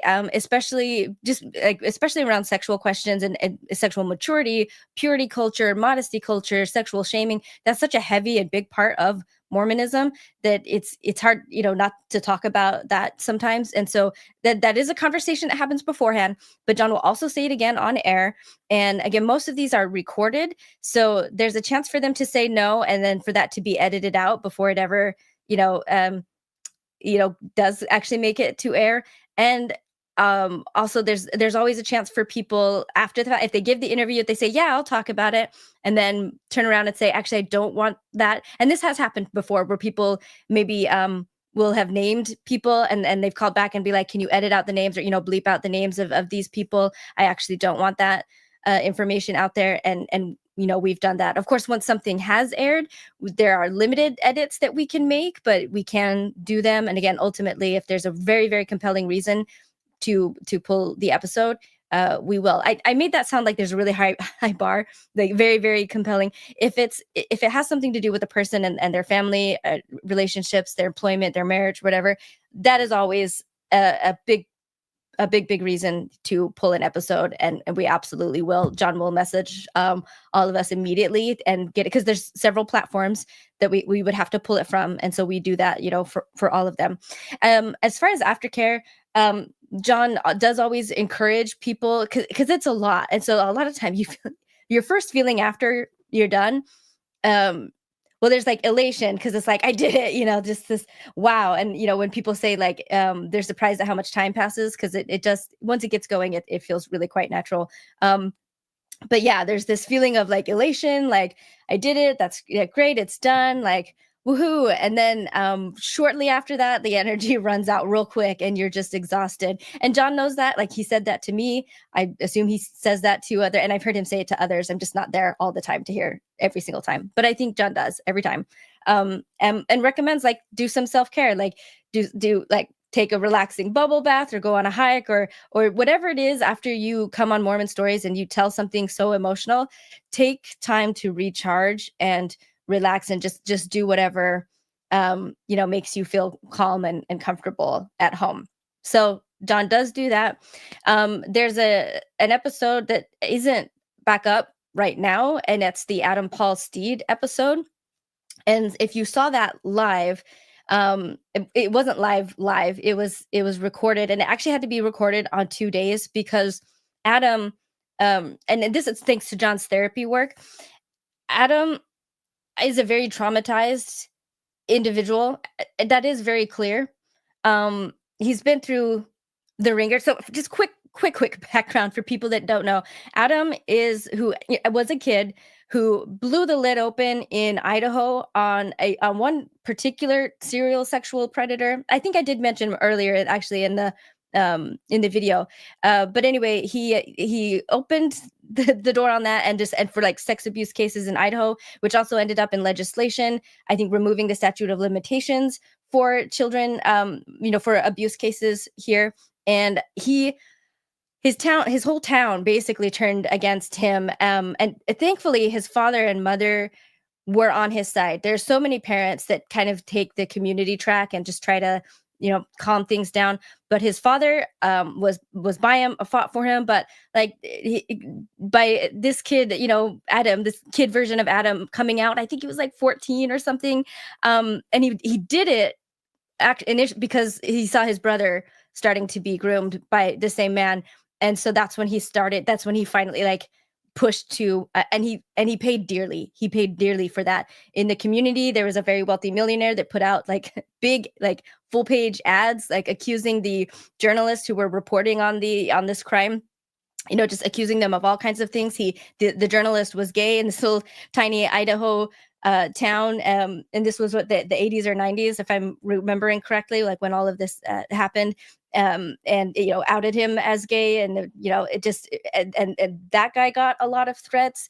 He was beat up in school. He ended going back to Adam was beat up in school. He ended up actually having to leave and be homeschooled, I think, because just the like physical violence and slurs thrown at him, and just really, really, really horrific things said to him by his classmates, etc. And then just a whole lot after that, just lawsuits, and the church, like they've really put him through the ringer. So yeah, so it was really great for Adam to be willing to come on Mormon Stories and tell his story. But John noticed at the first attempt of the interview, there's a part that he could tell Adam was really deteriorating. He was starting to disassociate. He was starting to zone out. And so John asked a couple times, and he kept saying, "I'm good. No, let's keep going because we should talk about this." And so eventually John put his foot down. John was the one to say, I'm not comfortable with this interview anymore. I think let's try again tomorrow if you're feeling okay, if you're feeling it, and if not, we can put it off. But I'm ending the interview now because I'm not comfortable with it. So if you watched it live, you saw like he had a different outfit on. He did clearly look much better the next day, I think, for that part of the interview. But so that's my answer to that. John, I do think, does absolutely care about the interviewees. And while yes, John and myself and everybody who is paid by Mormon Stories or by the Open Stories Foundation, we all benefit monetarily from these people willing to share their stories. But I can confidently say that that John's priority is the people and not the profit over the effects that this can have. Like I said, I know for sure.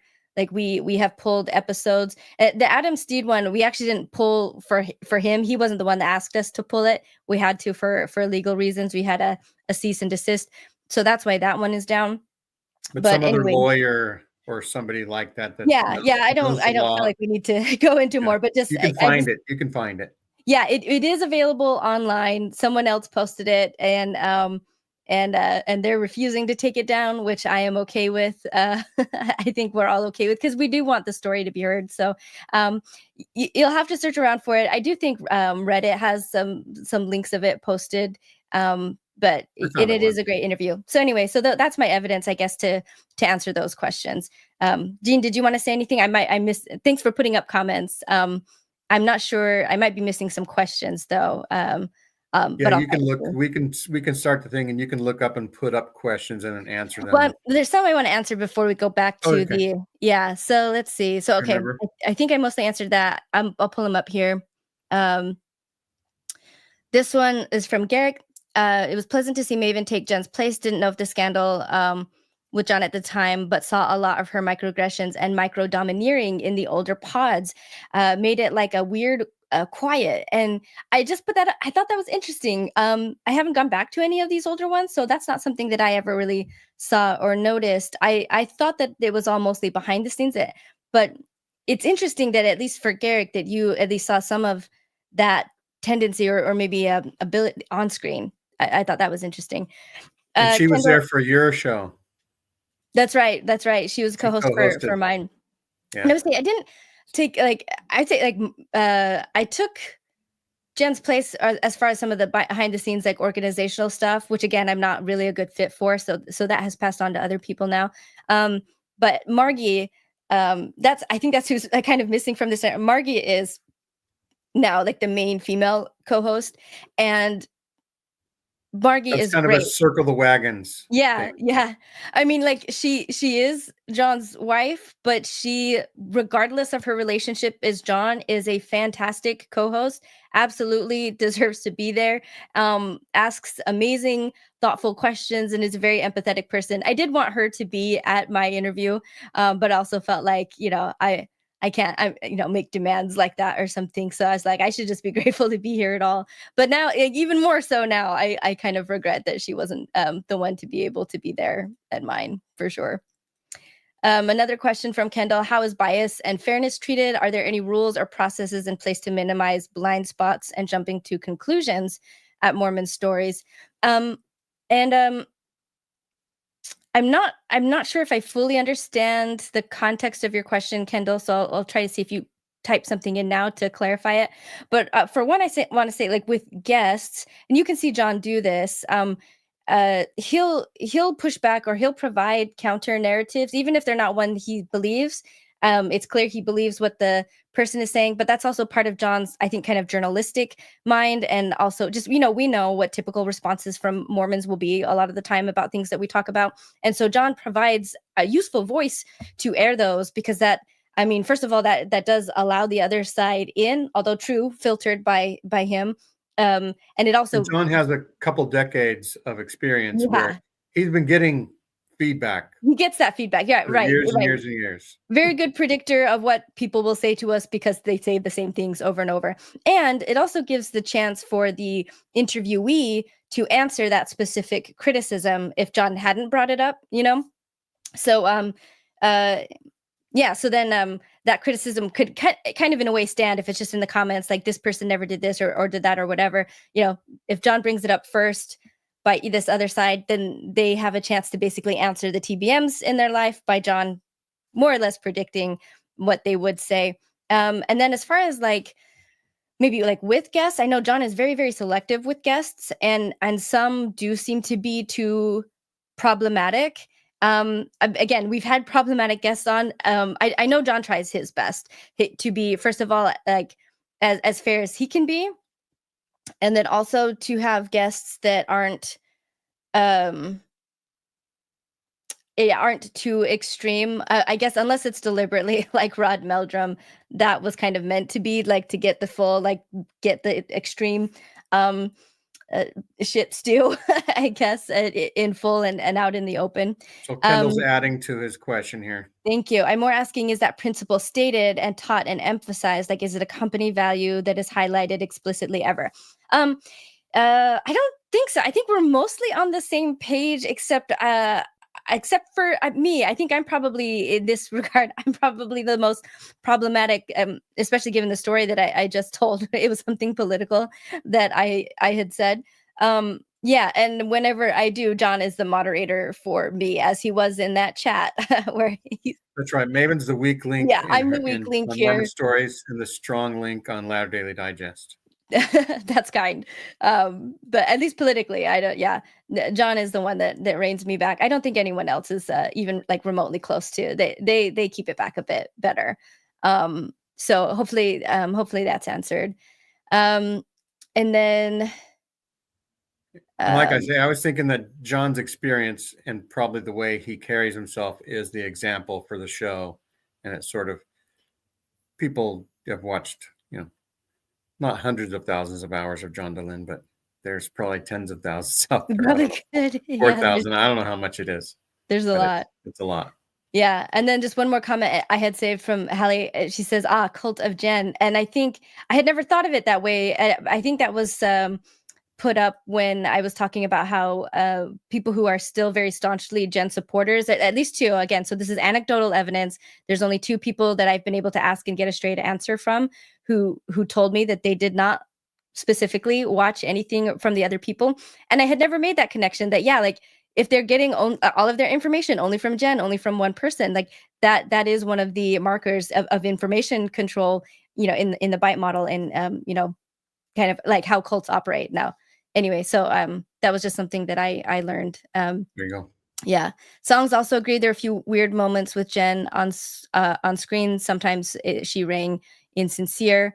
Hallie's agreeing that John cares. Margie adds extra empathy. She's very intuitive. Yep, she absolutely is. Yeah. Okay, should we? So the last 10 minutes, I just kind of go into kind of where we're at now, and kind of again, just what the environment is like for me in Mormon stories. And we'll go to the, and then somewhere in the middle of this next clip, I think we'll go ahead and put up that link if people want to come in and hang out after. It will not be aired, so we'll put the link in. We will end the live stream, but you can still come in and chat with us in the StreamYard after, we're After show done. party. Yeah. Yeah. So it's a little bit different than like how, if you're familiar with how Cultural Hall does his, he's got a separate link specifically because he's keeping it to Patreons mostly. And so that's why like we're not quite doing it like that, just a little bit differently. So oh, thank you, Deborah. All right, let's get back to the movie. Or video, I guess. This was the dark part of the show. Yeah, at some point. I feel again, the relationships between me and John and also the other team members, I do feel like is really comfortable. We work pretty well together. There's still like, mistakes and dropped balls that happen here and there and miscommunications, but we handle it well. We fix problems as we come across them.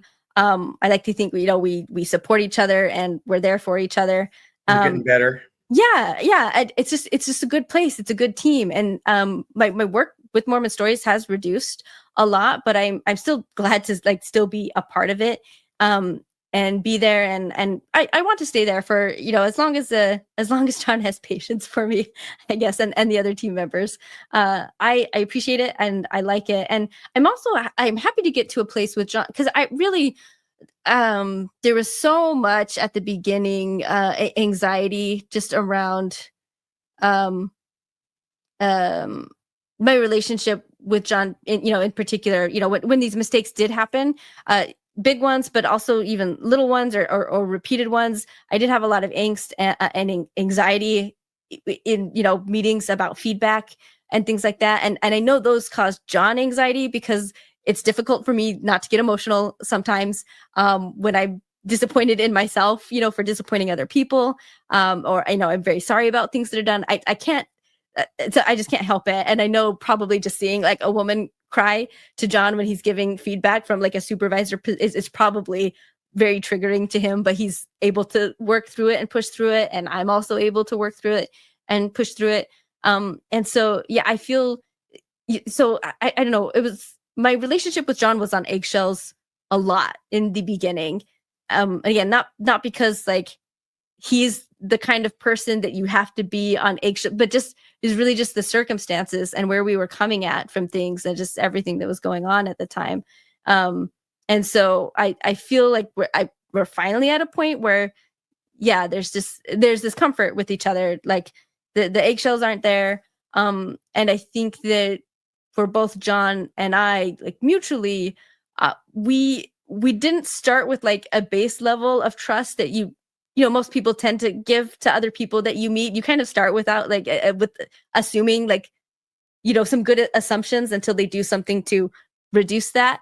I think John and I came at each other in very vulnerable and very scared positions, like starting with hope, but really zero like established mutual trust. And everything that we have now, every ounce of trust we have with each other has been built up like from the ground, from scratch, into something that I think is strong and I'm grateful for. And John's not a perfect boss. I've never claimed that. I just know that I am not a perfect employee, so that's like what I tend to focus on, because I know myself and my own. And in a way, you went into the job as one of the tens of thousands of friends from afar of John. You were very influenced by Mormon stories and the fact that he can show Mormons who are going through similar situations to other people, and people really resonate.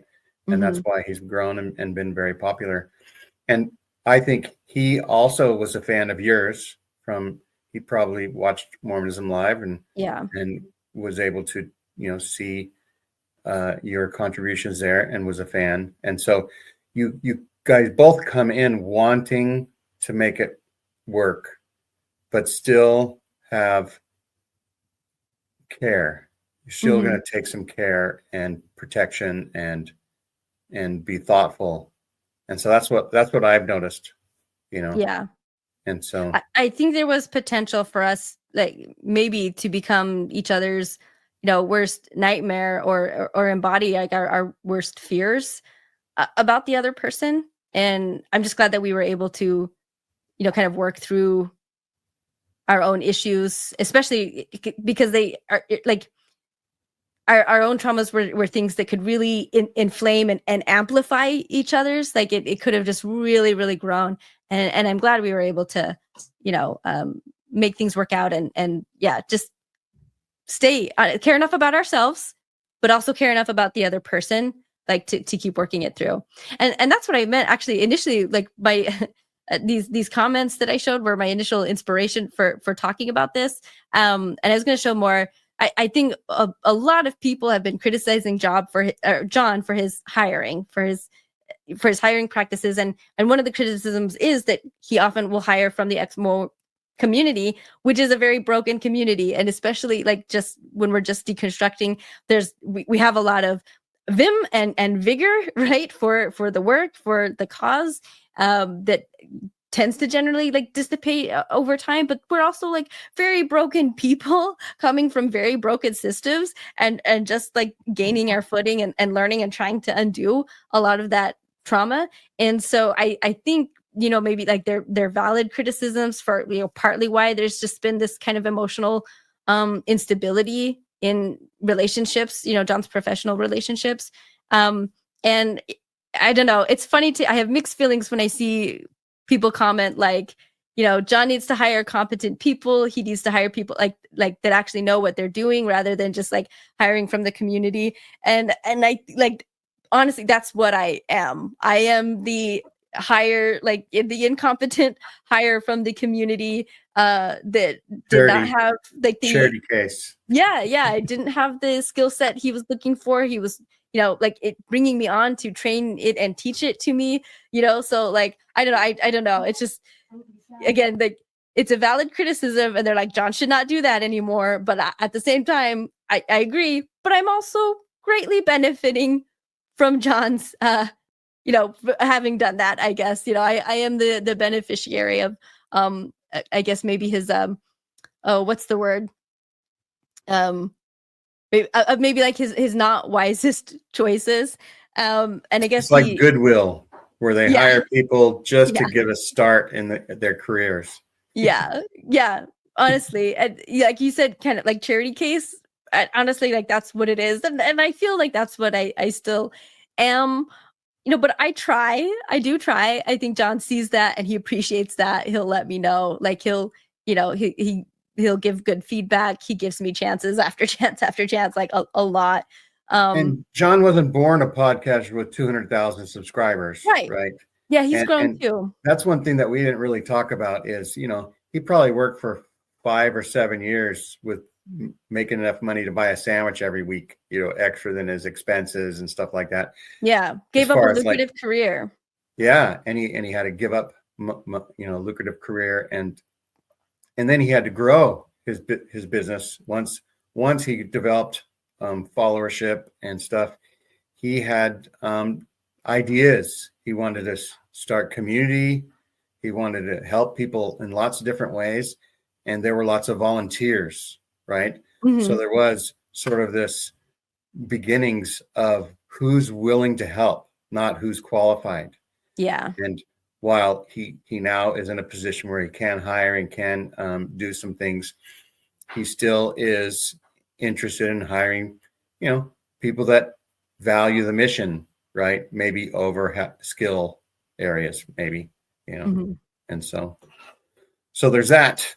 But now that you're so qualified with 3 years of experience under your belt, I don't know, like I'm still all that qualified. I really do wish I could do more for Mormon stories. There are skill sets that I wish I had and wish I could contribute, and I'm just not able to provide those or to even learn them. And at this time things are working out. I do what I do, and I think I also kind of serve as a buffer. So I think even though I may not be doing as much as I was before, and I was never suited for Jen's job, so I picked it up in the moment, but it was that was not ever a good fit for me. So it's good that that's passed on to somebody else now.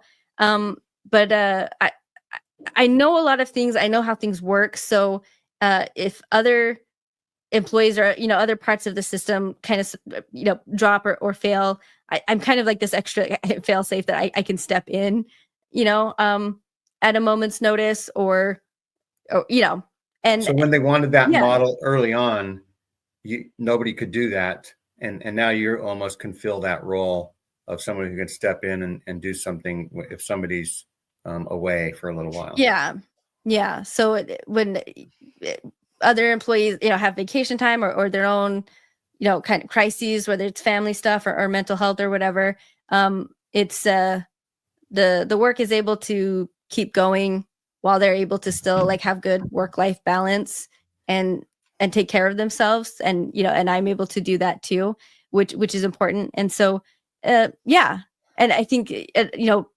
prevents John from having to for short-term things like look at maybe potentially hiring somebody else that might just like again like throw the system out of whack, either like with him or with any of the rest of the team. If things don't, like, I don't know, we're a good team and we work well together. So I think there's just some safety and trust that's built in, and I appreciate. So yeah. I So think speaking that's of it. work life, we're at 2.5 hours right Yeah, now. this was long.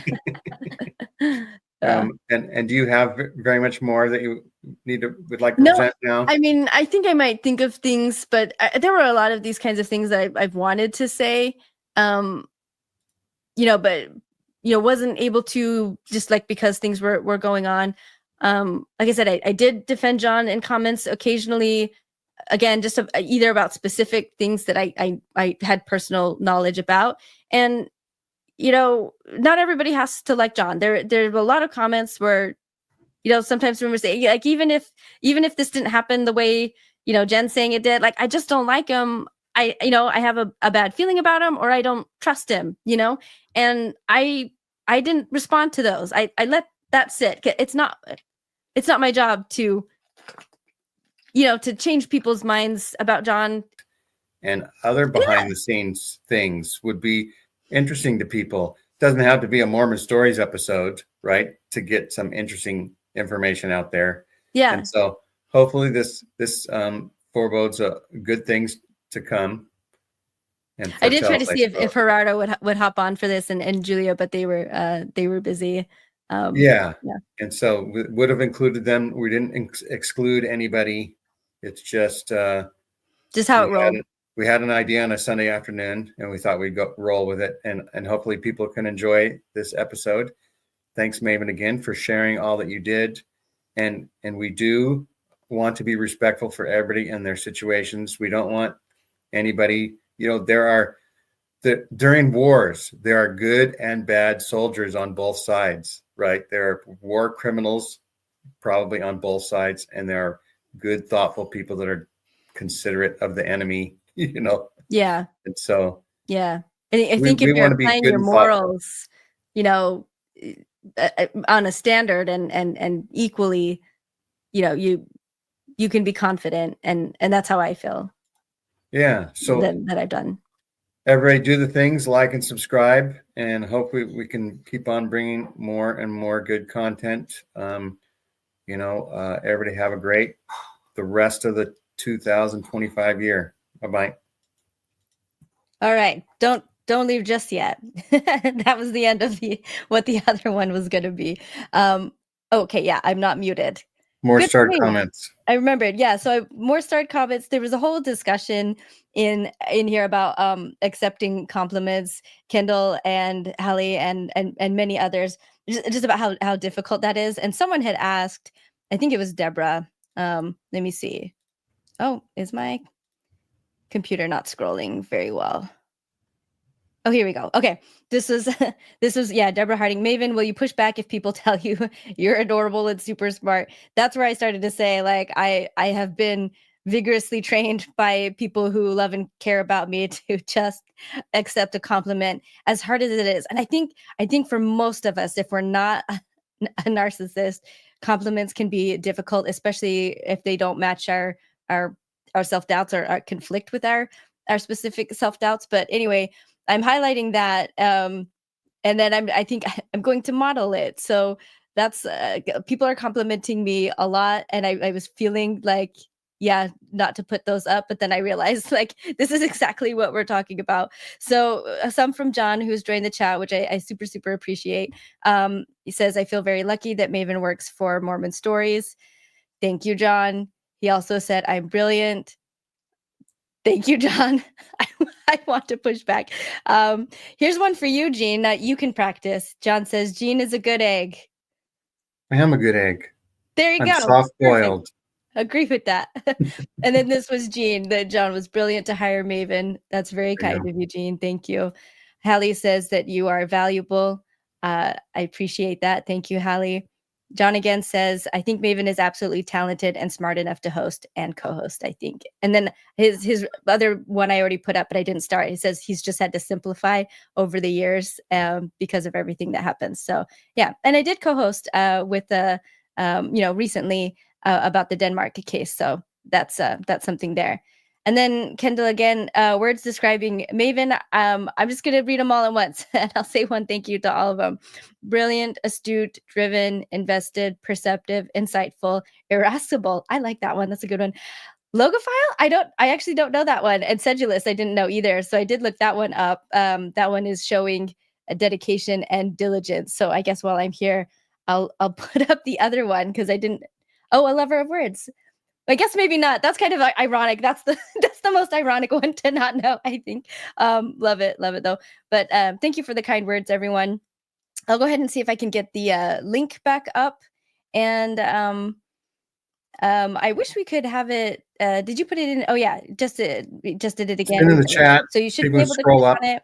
We're gonna end the stream. We're gonna wait a few minutes. Again, after the stream is ended, it will be Songs, come on. Private. Yeah, it'll be just whoever wants to come in. Won't be aired. Everybody can sign up right now, and you'll just be in the backstage, and then we'll just bring you up to chat and say hi, and wish everybody a happy Valentine's Day. Yep. Happy Valentine's Day. See you in the after show. All right. Bye-bye. Oh, yes. Like and subscribe and do the things. And have a great rest of 2025.